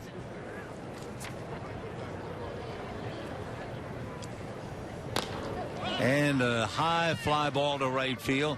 Coming in and over is Grichuk, and he has a strong arm, and the runners have to hold.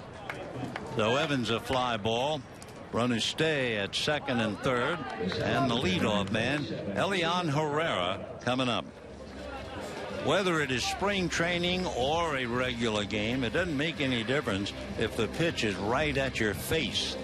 The other day against the White Sox, Herrera just did, fortunately, duck out of the way of a pitch that would have taken his head off. He's had a very good spring training.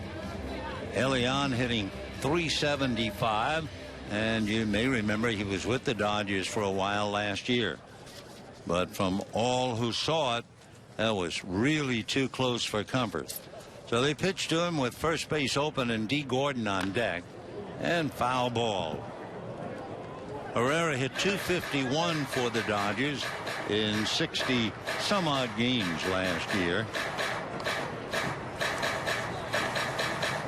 Elian Herrera from San Pedro de Macorís, lives in Michigan, 28 years old.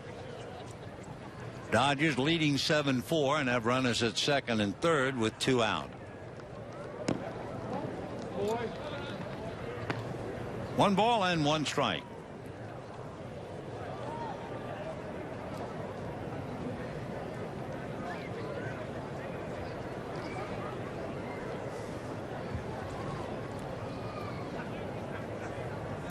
And a base hit that should score 2. 1 is in. Here comes the second one that's cut off. So the Dodgers now lead 9-4 as Elian Herrera, a line drive single to drive in 2. For the Angels, and admittedly it doesn't mean anything, but it's still a little awkward for them. If they lose today, it mean the Angels have played 7 games in spring training and have not won one. They would be 0-5 with 2 ties. But again, these are not games for which you really get much in the final score. For Mike Scioscia, Don Mattingly, and all the other managers, they're not really worried this stage about outcomes. They just want to see people get work in. And for some of the younger players, what they can do. So D. Gordon is the batter. Herrera at first with a base hit and 2 runs batted in.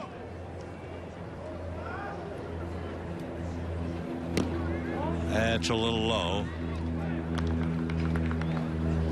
On deck is the designated hitter, Yasiel Puig, who took a very easy swing and sent Vernon Wells all the way to the left field track right at the fence.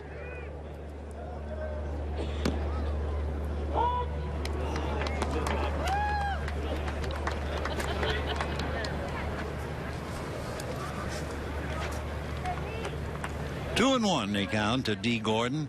2 out, 3 in. Dodgers lead 9-4. Though Mills is struggling.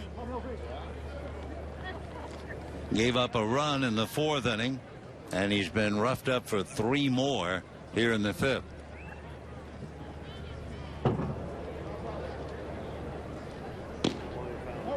That's a strike.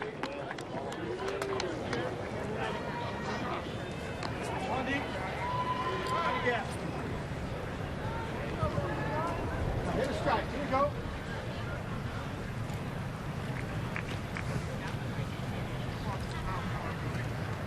With the runner going, strike 3 called to D. Gordon. So the Dodgers have to settle for the 3. And at the end of 5, Dodgers 9, Angels 4.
Dodgers lead 9-4, and we go to the 6th inning. Alberto Callaspo, staying in the game, has struck out twice, 0 for 2. And it's a fly ball to left field. No, just like that, one pitch and one away. Nick Evans handling that. Chris Iannetta, the DH, will be coming up. Robbed of a hit by Punto way back in the 2nd inning, and then last time up doubled.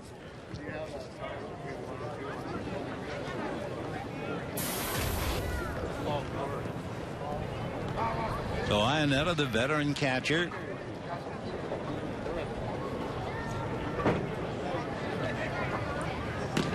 And strike one.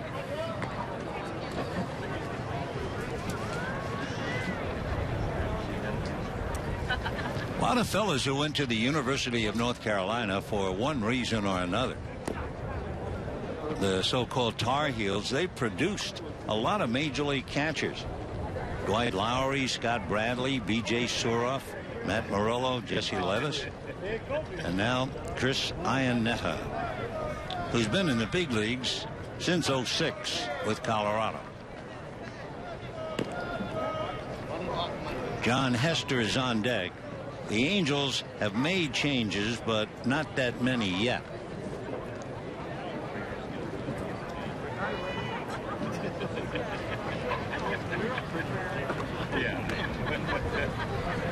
So Ted Lilly testing that shoulder, making his debut. Of course, the Dodgers are delighted just to see that he can stand out there and throw after that serious shoulder surgery. That's popped in the air, foul, out of play.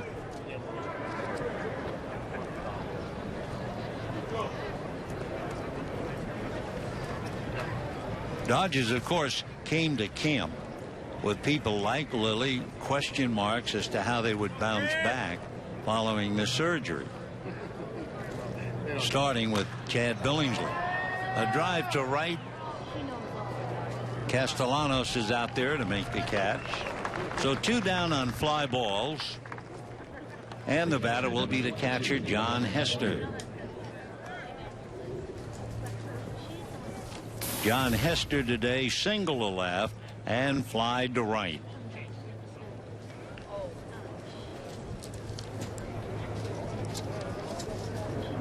Hank Conger is yet another backup catcher behind Iannetta for the Angels. Hester went to school at Stanford, drafted by Arizona. That's a strike. 0-1. He was released in April last year by the Orioles and signed up and went into the Angel minor league system. John wound up playing about 12 games for the Angels. Considered a very good catcher. Good job calling the game. Never hit much.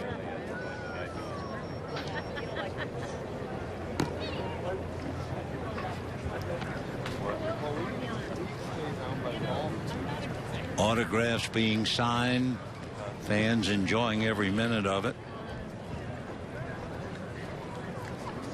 Randall Gerchek is on deck. He's the right fielder. Dodgers lead 9-4, and we have 2 out, top of the 6th inning.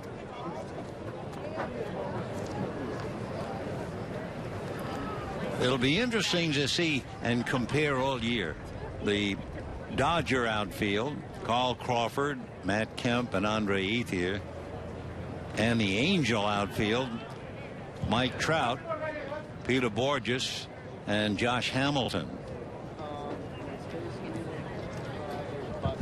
Boy, Mike Trout, what an incredible year he turned in. One of the great rookie seasons really in the history of the major leagues when you think about it. That's popped up right side, shallow right field, and it's one-handed by Barden, backing away. So a nice inning for Ted Lilly. 1-2-3, and at the end at 5.5, it's 9-4 Dodgers.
Say, friends, a reminder, Friday night fireworks at Dodger Stadium. That's back for the 2013 season.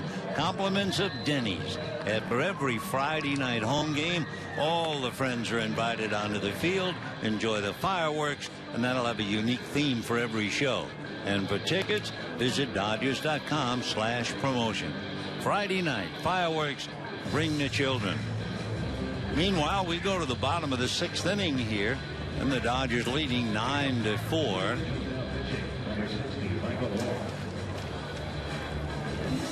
Efren Navarro comes in, a new catcher, Bandy, and the new pitcher, a left-hander, Michael Roth.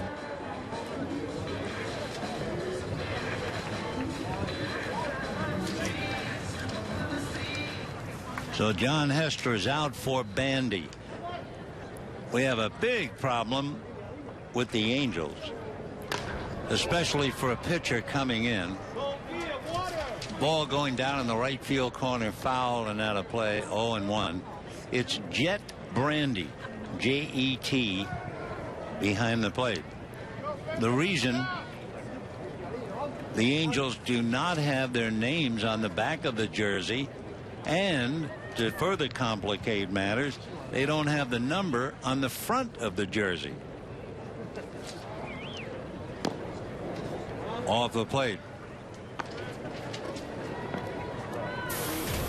Yasiel Puig, a long fly ball out to left field, and he's opening up as the DH. Puig followed by Martinez and then Castellanos. Ethier was 0 for 1 while he was in there.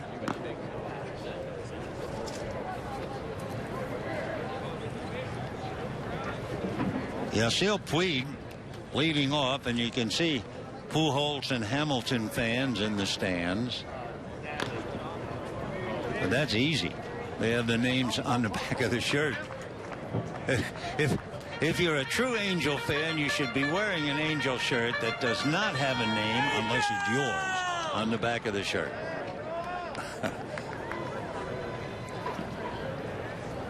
2-2 to Yasiel. Curveball hit in the air to right center. Coming over is Travis Witherspoon to make the catch. The Puig, a long fly ball, 1 out. And that'll bring up Martinez. Ozzie Martinez finishing up at third base for Luis Cruz.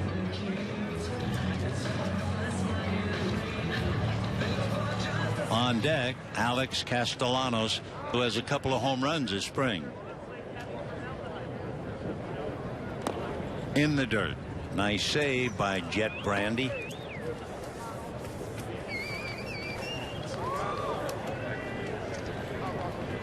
Dodgers scoring 2 runs in the first, 3 in the second, 1 in the fourth, and then 3 more in the fifth to open it up. Ground ball to short. Harris on it. Low throw. Good pick at first by Navarro. 2 down. Right fielder number 49, Alex Castellanos. And with 2 out, here's Castellanos. Jeremy Moore started the game in left field, grounded out and walked. Castellanos walked and scored in the 5th inning.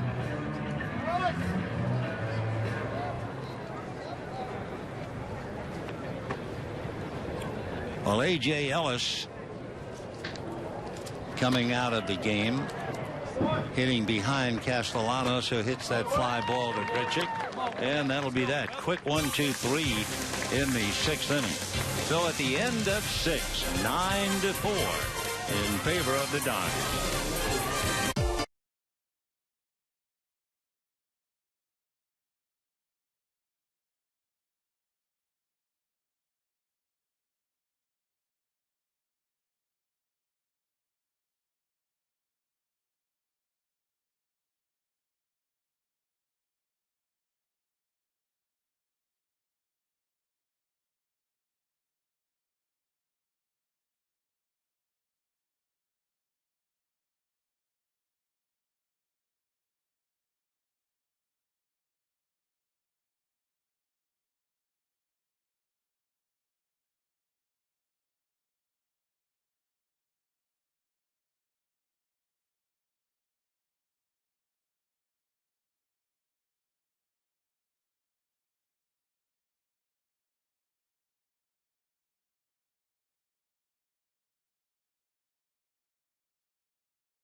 Dodgers leading 9-4, and they make some more changes. Josh Wall, the big pitcher, tuning up, and Jesse Flores will put the gear on and handle Josh behind the plate.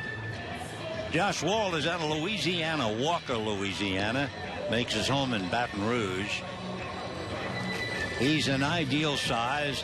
They like him big in the big leagues to pitch, and he is 6'6", about 220 pounds, 26 years old.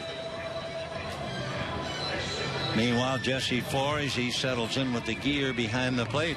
So now they're all gone. All of the starters have left the scene.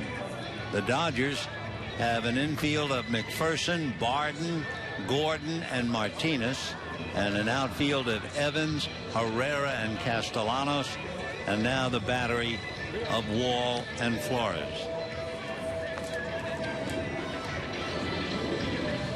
Dodgers with 9 runs, including 1 home run net by Luis Cruz. For Don Mattingly, he's seen a lot of fellas produce today. Everybody in the lineup, right through the lineup, there's at least 1 hit in all 9 spots for the Dodgers. They have 9 runs on 10 hits. The Angels 4 runs on 8 hits. So Brandon Harris is the shortstop. He'll be on deck as Grichuk will lead off. The Harris is hitting in Borges' spot.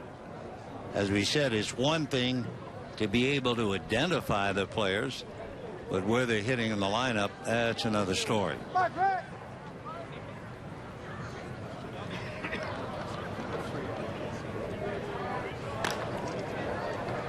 That's going to go foul. 0-1 the count.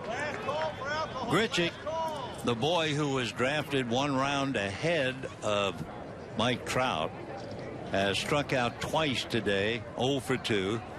They figure he's going to start the year in Double-A, but they do like him.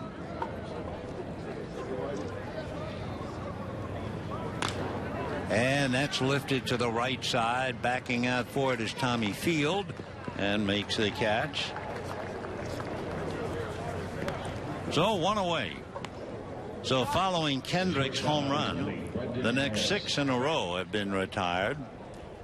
And Josh Wall now working on Brandon Harris.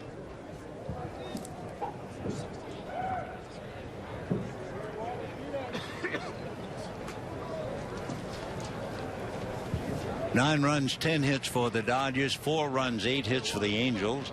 The Angels have 1 home run by Howie Kendrick. And a strike, 0-1.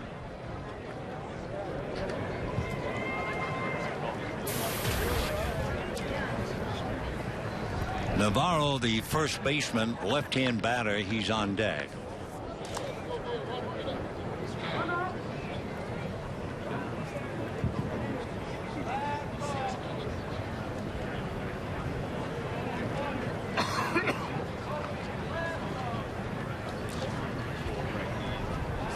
(0-1). Chasing a bad ball. Our next telecast on Prime Ticket will be the 7th of March, and that'll be against Texas. And then following Texas, later on, there'll be a game with Arizona.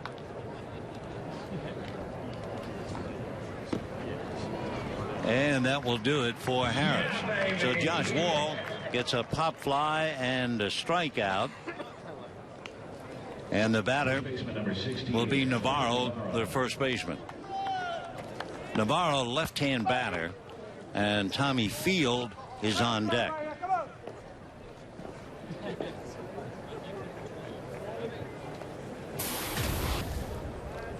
So Efren Navarro checking in. Dodgers have used Kershaw, Moylan, Lilly, and now Josh Wall.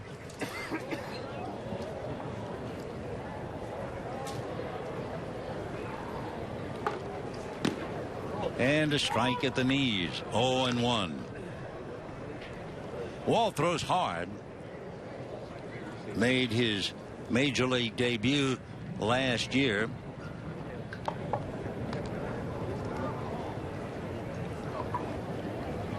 Made the debut as a reliever after making the transition from a starting role. Josh, very impressive.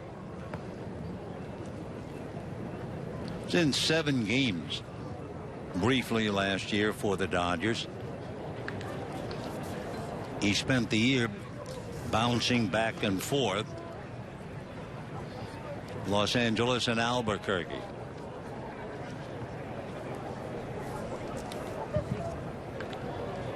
Off speed, good change. So Navarro up there with the count 1-2. We have 2 down. We're in the 7th inning. And boy, a great changeup. It just died coming up to the plate. Josh Wall, another fellow battling for a spot in the Dodger bullpen.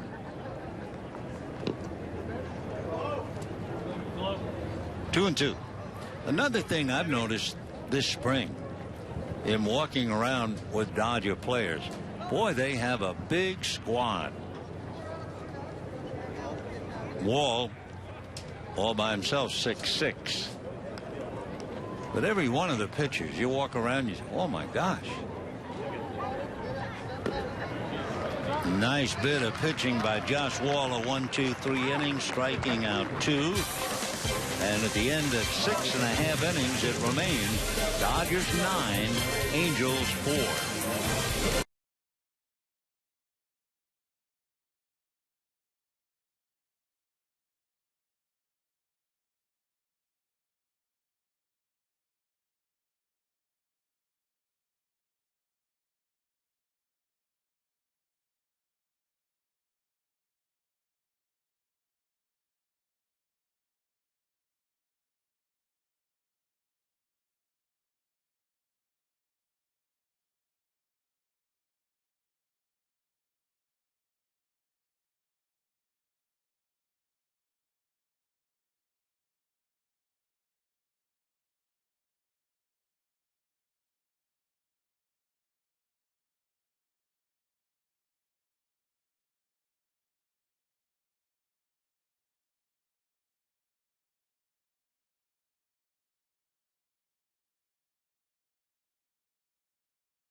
Well, it's a good day to watch a ball game, and if you feel like it, it's a great day to dance in spots. And they're having fun out there on the grassy knoll, or for that matter, just taking the 7th inning stretch in the stand. Look forward to having you at Dodger Stadium. It's just around the corner, 32 days until opening day.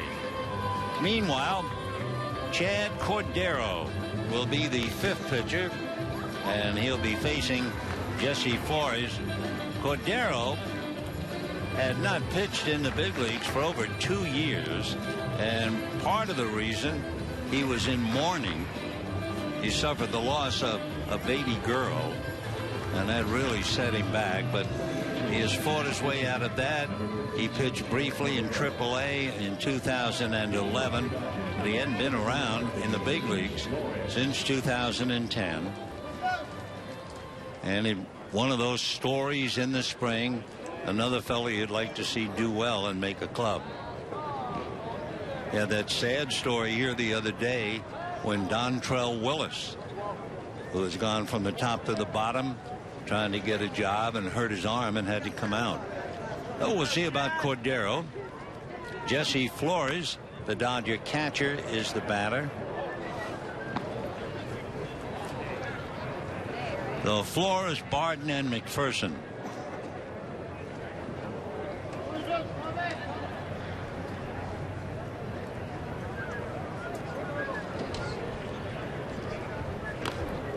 Foul back.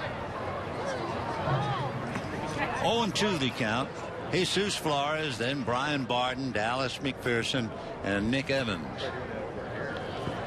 But you would have to be a big Dodger fan to just turn it on and hear those names and figure out who's playing. 0-2. Now 1-2. Flores picking up for A.J. Ellis. A.J. had a couple of walks. Popped in the air. Cordero calling, but calling him off the ball is Navarro to make the catch.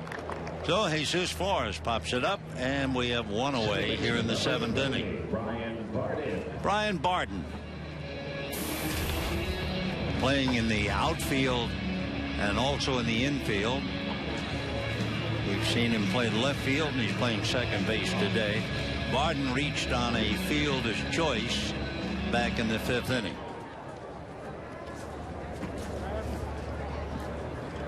Barden is home. He lives here in Scottsdale. He's been up and down with some big league clubs. Brian has played briefly for Arizona, St. Louis, and Florida. That's a slicing fly ball down the right field line. An all-out try, no catch by Grichuk, and into second base with the double goes Barden. So Randall Grichuk giving it the old college try down there in the right field corner. Take another look at that. Of course, battling for a job. Just couldn't make it. So Barden with his double, and Dallas McPherson, a former Angel, coming up. McPherson doubled in a run and set up 2 more in the 5th inning. Dallas originally signed by the Angels, played for the Angels back in 2004. Played also briefly with the White Sox. Dallas 6'4", 225, 32 years old. Dodgers and Angels here in Glendale at Camelback Ranch. 9-4 in favor of the Dodgers. Dodgers scored 5 runs in the first 2 innings. 4 more runs in the 4th and 5th. The Angels scored a run in the first, 2 in the 3rd, and 1 more in the 5th. Home runs so far: Howie Kendrick for the Dodgers, Luis Cruz. 1 ball, 1 strike. 1-2.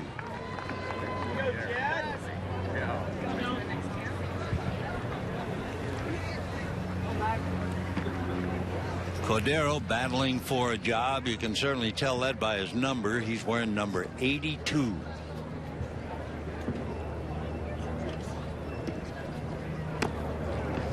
And nice pitching, and McPherson fails to connect. Down goes Dallas, and Nick Evans coming up. Nick Evans.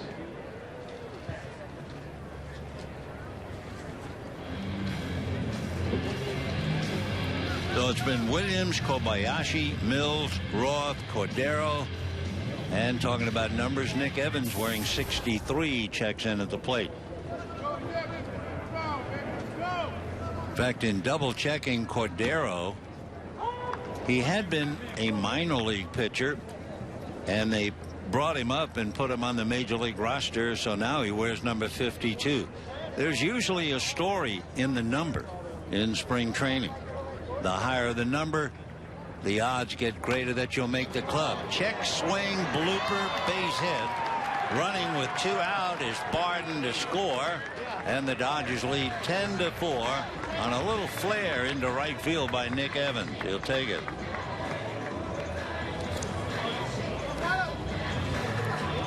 So Cordero makes a pretty good pitch, and the check swing and the flare. So the Dodgers 10 runs, 12 hits. The Angels 4 runs, 8 hits.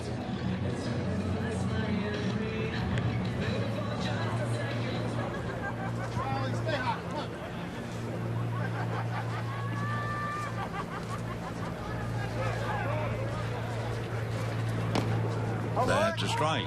On 1. Elian Herrera finishing up in center field. Skip Schumacher started the game in center, and Elian taking over. Herrera, switch hitter, hitting left-handed.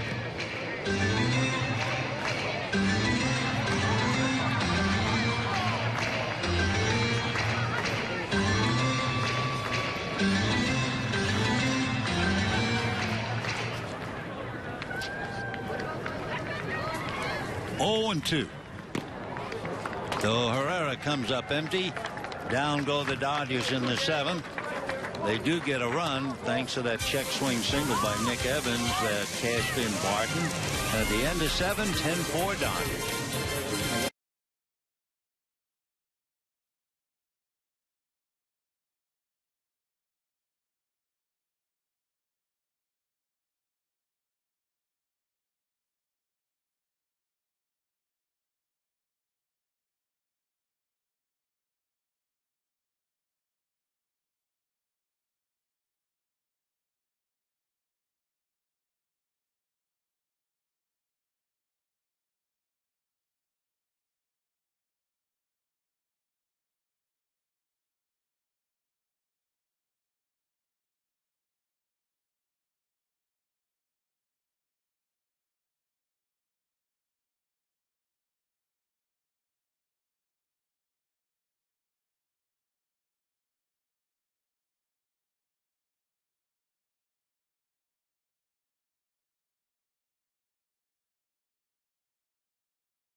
Friends, by the way, you can subscribe to MLB.TV Premium today. You'll get over 150 select spring training games live. Plus, every regular season game live or on demand on over 250 mobile and connected devices. Visit Dodgers.com for details. Father-daughter, be careful, Dad. That might seem fun to you, but let your daughter have the opportunity of saying no. Meanwhile, the Dodgers bring in their 5th pitcher, Stephen Ames. So Kershaw, Moylan, Lilly, Wall, and now Ames. Tommy Field will lead it off. He'll be followed by J.B. Shuck. Meanwhile, Steve Ames last Sunday pitched 1 scoreless inning, so this is his 2nd appearance in the spring. Ames out of Vancouver, where he was born, Spokane, where he lives. 6'1", 210, 25 years old. Hard throwing.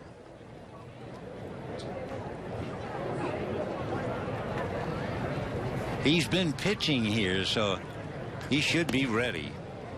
Ames has attended the winter development program last year and this year.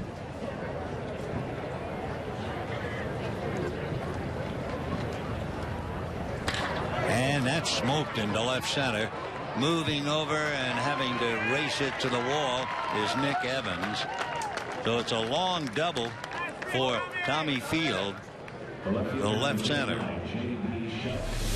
Take another look. Got that just above the knees and Field all over it. Evans has to play it off the wall. J.B. Shuck is finishing up the ball game in left field for the Angels.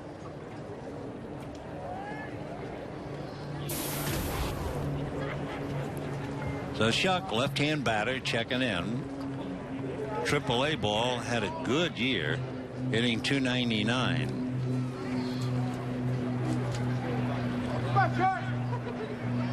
D. Gordon in to say something. Travis Witherspoon is out on deck.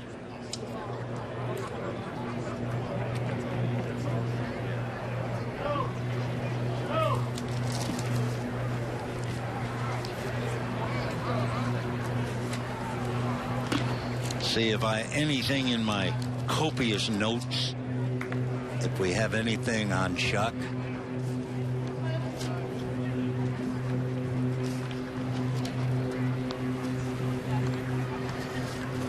Tell you about Travis Witherspoon, so we're doing pretty well there. Fly ball into shallow right field and a drop for a base hit, and the Angels have runners at first and third. So the double by Field, fly ball single by Shuck. First and third, nobody out.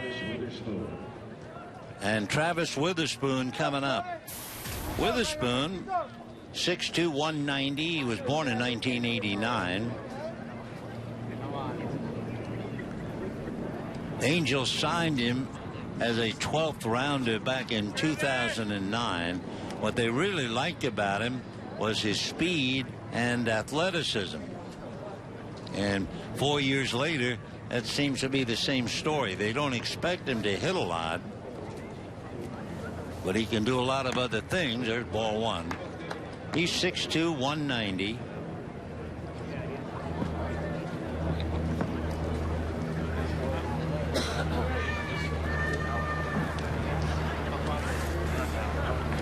Caleb Cowart is on deck, and he's another prospect.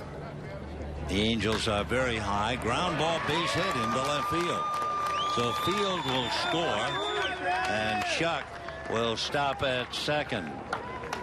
And the Dodger lead is now 10-5. Of course, this is what happens in every spring training game. One side can get way out in front, and then they start burning up pitchers, and the next thing you know, you have yourself a ball game. So Caleb Cowart coming up. He is 6'3" and 190 out of Adel, Georgia. He was a first-round pick 2 years ago, so they are very high on him. Very high. On deck, Cole Calton, I think, coming up. We'll have to check. Calhoun, okay. So here's Cowart. 2 years ago, Caleb Cowart was the Baseball America's High School Player of the Year. All he did was hit .654 in high school. A lot of teams in scouting Cowart preferred him as a pitcher because he threw his fastball in the low 90s. But he wants to hit. So they said, well, okay, we'll draft you as a third baseman and we'll see. And they paid him a bunch of money when he signed. Didn't make a splash his first 2 years. But last year, he had a breakthrough and did very well in high A ball. They figure he is a well-rounded prospect. Switch hitter, too. Got one. They say he has more of a natural swing right-handed. But they don't want to discourage him. But he is a #1 prospect. Caleb Cowart fouled away. They expect Cowart to move up a notch from A ball to AA ball during the year. And maybe next year be actually competing for a job in the big leagues.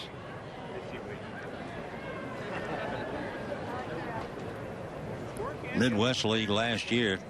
He really came alive, hit 293. So Steve Ames waiting against Caleb Cowart. Calhoun on deck. Dodgers lead 10-5. We're in the 8th inning. Angels led briefly in the first inning, 1-0. Dodgers led 2-1, 5-1, 5-3, 6-4, 9-10-4. Now 10-5. Nobody out, however, and the Angels have 2 on and a run in. Chopper down to first base. That'll be played by McPherson to the bag, and everybody moves up. That's the first out.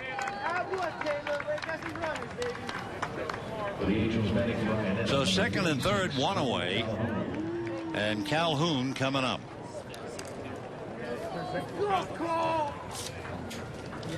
See if I have anything on Calhoun.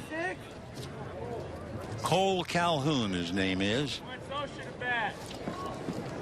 And we can tell you he's 5'10" and about 190. Drafted out of Arizona State. Played in high A ball in 11, and the Angels pushed him up to AAA last year. And he actually made his debut in May, so he's a young man on the move.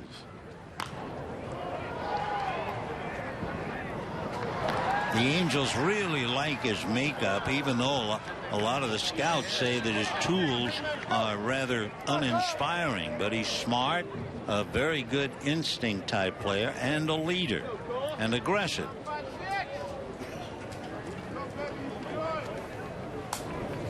So we'll see about Cole Calhoun. Jed Bandy, the catcher, is on deck.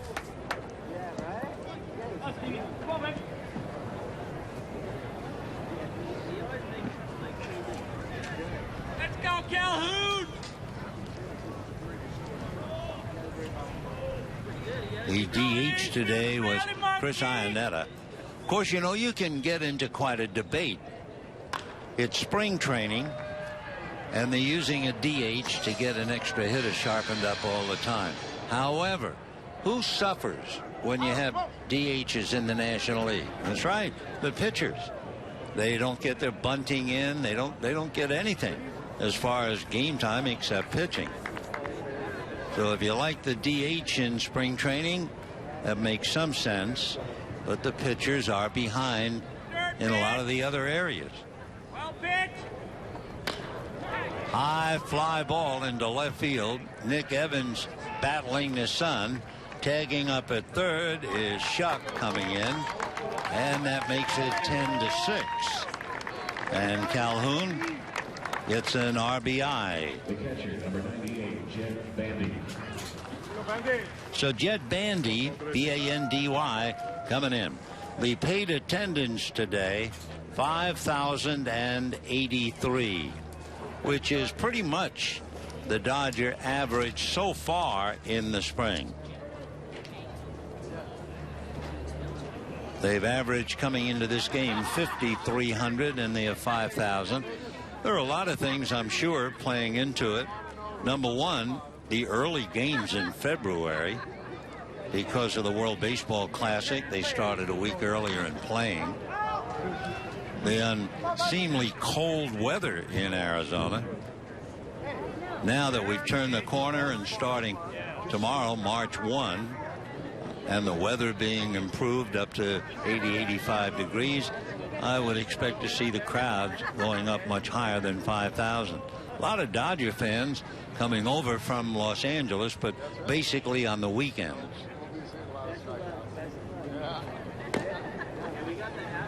So Jed Bandy at the plate. I don't think we will be pitched. I am hoping for like maybe.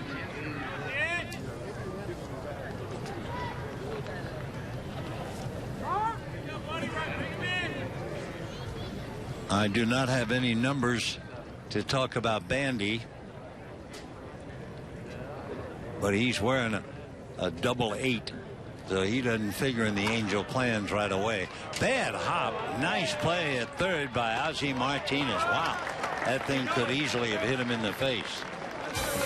So the Angels pick up 2. And at the end of 7.5, Dodgers lead 10-6.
A reminder, with 32 days till opening day, Clayton Kershaw, with all of his glistening credential from the past, was brilliant today, striking out 7 in 3 innings. Had a very good curveball and good control. Of course, for Kershaw, the Dodgers lead with their best.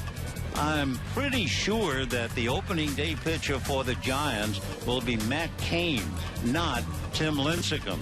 You know, Kershaw and Lincecum have had quite a few battles.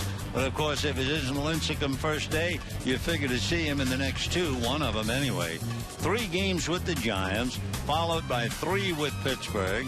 Then a somewhat comfortable 6-game road trip to San Diego and Arizona, followed by a homestand briefly with San Diego. And then the Dodgers go out. And, of course, as we mentioned earlier, the Dodgers, in the first 39 games, 21 of the games are against teams that finished either 500 or better last year. And that April time, it'll be early tough going for the Dodgers as soon as they get rid of, well, let's say that homestand in May. Meanwhile, R.J. Alvarez will pick up now for the Angels. 6'1", 180. And ball 1. Alvarez excelled as a reliever. He also pitched in the Cape Cod League. When they signed Albert Pujols and C.J. Wilson, the Angels lost their picks in the first 2 rounds because of that. So they used their top choice to draft Alvarez in the 3rd round. Quick arm, they say. He's been clocked anywhere from 95 to 97. He has reached 100 on the gun. So a kid with that kind of an arm deserves a look, and he's getting it. Fastball curve, has a good slider as well. They don't like the idea that he throws across his body. That always risks injury.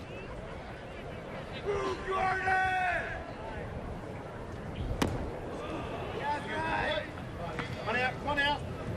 Battle. Come on. D finishing up at shortstop and batting in Mark Ellis' spot. The Dodgers began the game with Nick Punto at short.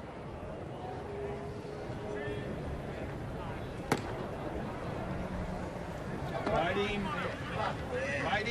Ah, yes.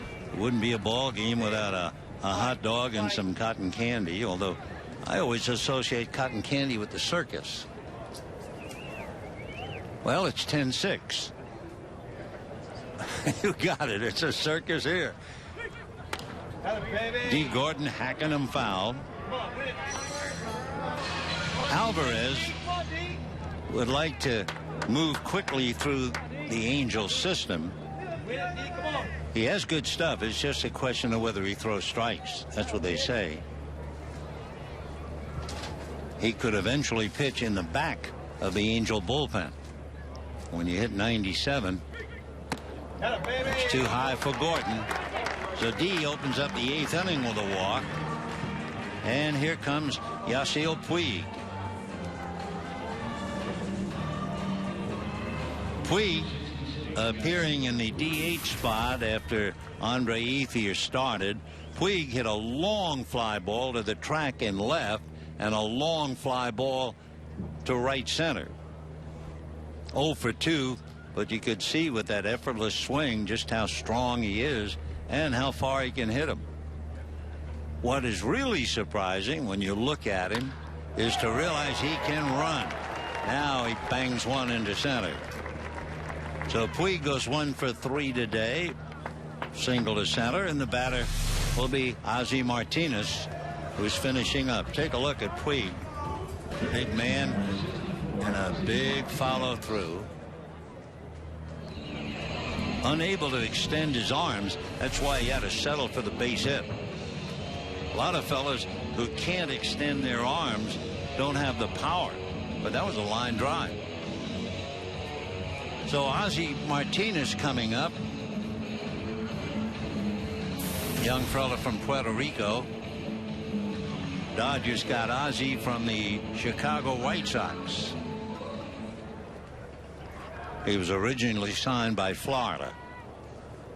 So here's Martinez.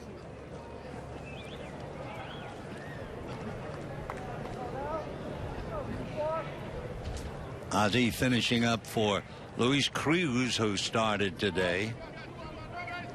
That was the amazing first inning. Cruz came up to hit, and we were talking about the fact he had been in the hospital taking an IV because he had been with the flu and dehydration, etc. And he went from the IV to home plate, and he hit a home run. That is remarkable recovery. But they are big leaguers.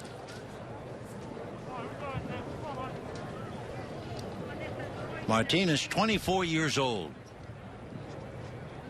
He's been playing professionally for 7 years. This will be his 8th. That's a strike. We're in the 8th inning, bottom half. Dodgers lead 10-6. We'll see about whether Stephen Ames will pitch the 9th inning or not.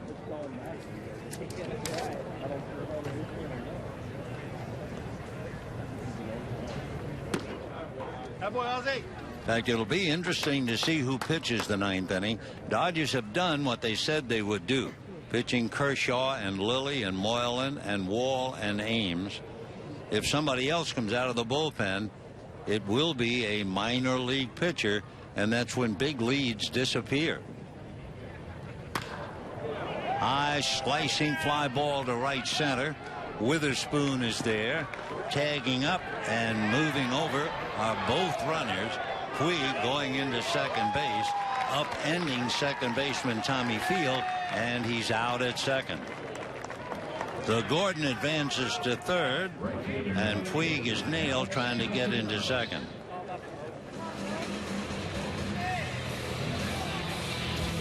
So 1 away. Dodgers have a runner at third.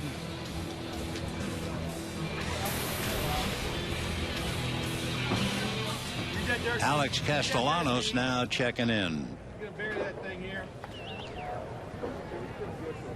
Castellanos finishing up in center field, but moved to right field after playing center yesterday. Castellanos with 2 home runs this spring. Alex, born in Miami, came to the Dodgers in a deal from St. Louis. Castellanos will remember his first major league at bat. He was hit by a pitch. His first major league hit as a Dodger, he tripled. And his first major league home run, which really made him a Dodger, was against the Giants. Trying to get an extra run, D. Gordon at home. That's a strike. Williams, Kobayashi, Mills, Roth, Cordero, and Alvarez. The Dodgers with Kershaw, Moylan, Lilly, Wall, and Ames. And the mystery guest in the 9th inning. 1-2.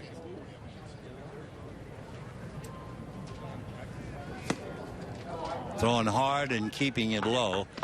Dodgers do have someone throwing in their bullpen, but you can't see through the screen. But it might very well be one of those 3 pitchers. Andres Santiago, whose number is 92, is getting ready. So don't go wandering off. High fly ball, but very playable. Witherspoon coming over, and that'll be that. So the out by Puig at second base prevents the Dodgers. Otherwise, they'd have scored a run in that fly ball. They go to the 9th, leading 10-6.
As we go to the 9th inning with the Dodgers leading by 4, they give the lead to a rookie from Puerto Rico, Andres Santiago.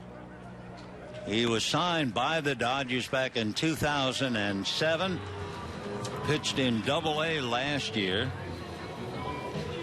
and so often in the early going in spring training, you get late in the game, the team with a big lead brings in a young rookie pitcher, and that lead disappears. So we'll see whether Santiago can hold on to it or not. Randall Grichuk going all the way in right field for the Angels, and Grichuk will lead it off, followed by Harris and Navarro. So for Don Mattingly, it has been a good day, especially because he had the work of Kershaw, Moylan, Lilly, and Wall, and Ames, and he got them all in there. Now a chance to look at a young pitcher trying to move up from Double-A. Grichuk struck out a couple of times and popped up, so he's 0 for 3. Randall Grichuk.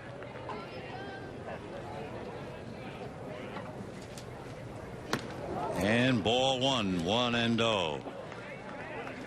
It's only right to talk about the fact that he was drafted ahead of Mike Trout, when you realize Trout became the first player ever to do what he did. 45 stolen bases, 126 RBIs. Look out here. That's going to go to the wall.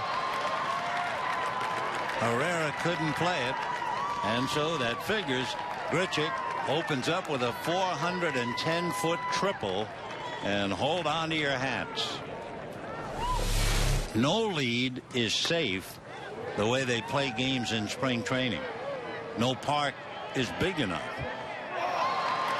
So Herrera unable to make the play. And it will go as a triple. And now Harris coming up. Brandon Harris finishing for Borges in the leadoff role. And Grichuk down the line. So Santiago is greeted. And we'll see about that 4-run lead. And did that hit him? Yeah, got the shirt. So this is almost to be expected. It happens so many times in the spring. First baseman number 68, Efrain Navarro. The Angels last year got off to a slow start. Remember, they were 8-15 in April. Pujols really didn't do anything into May. So they finished third. And Mike Scioscia with an even stronger club this year, trying to turn things around with the addition. Now he has Trout, Pujols, and Hamilton along with Trumbo. And 4 guys hit 30 or more home runs. Efrain Navarro at the plate. Navarro hitting in Ibar's number 2 spot. And the count 1 ball and no strikes. On deck, Tommy Field. Nobody out. Runner at third. 10-6 Dodgers, 9th inning. There goes the runner. So now runners at second and third as Harris steals second base. So Andres Santiago will be going to school here in the 9th inning. And he's given up a triple, a hit batter, and a stolen base.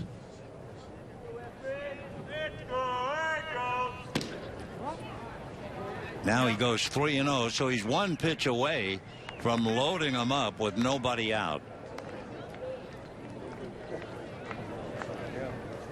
That is the reason there are so many pitchers in camp for every team. I mean, you just burn them up. Santiago is the 6th Dodger pitcher. The other day when they played the Cubs, the Dodgers used 6 and the Cubs used 8. 3-1. First base open. Little ground ball to short. Gordon on the run. Makes the play. The run scores. Grichuk brings it in. That makes it 10-7. Harris advances to third. And Tommy Field coming up with 1 out. Dodgers 10 runs, 13 hits. Angels 7 runs, 12 hits. Field doubled in the 8th inning. J.B. Shuck on deck, hitting back of Field. Popped in the air, foul, and out of play. Paid attendance today, 5,083. 5083.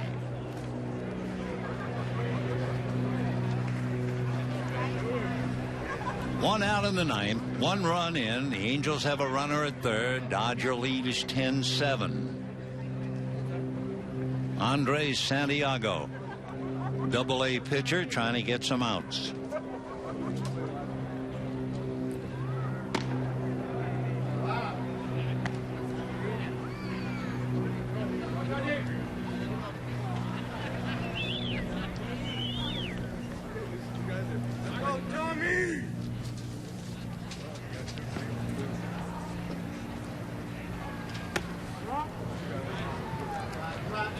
Two and one.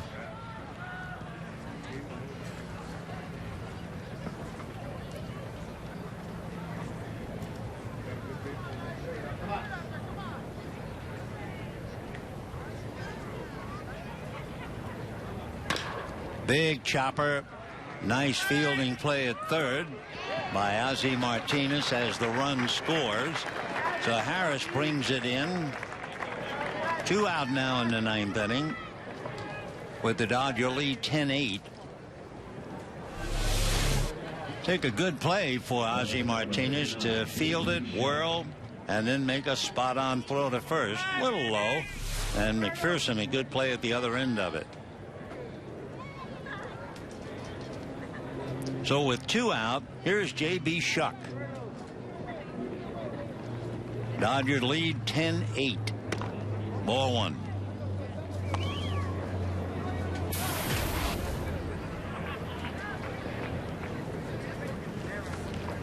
Should the Angels lose, little ground ball to third. This could be it. Boy, that was close. Shuck really flies down the line, but the Dodgers hang on and win it 10-8. And as we repeat, the record doesn't mean anything, but the Dodgers have now won 3, lost 1, and tied 2. The Angels are still looking for a spring training victory. They're 0-7. They're 0-5 with 2 ties. And tomorrow, Dodgers and Angels will be playing each other again on Tempe. We'll be talking to you on March the 7th. Till then, we wish you all a very pleasant good afternoon.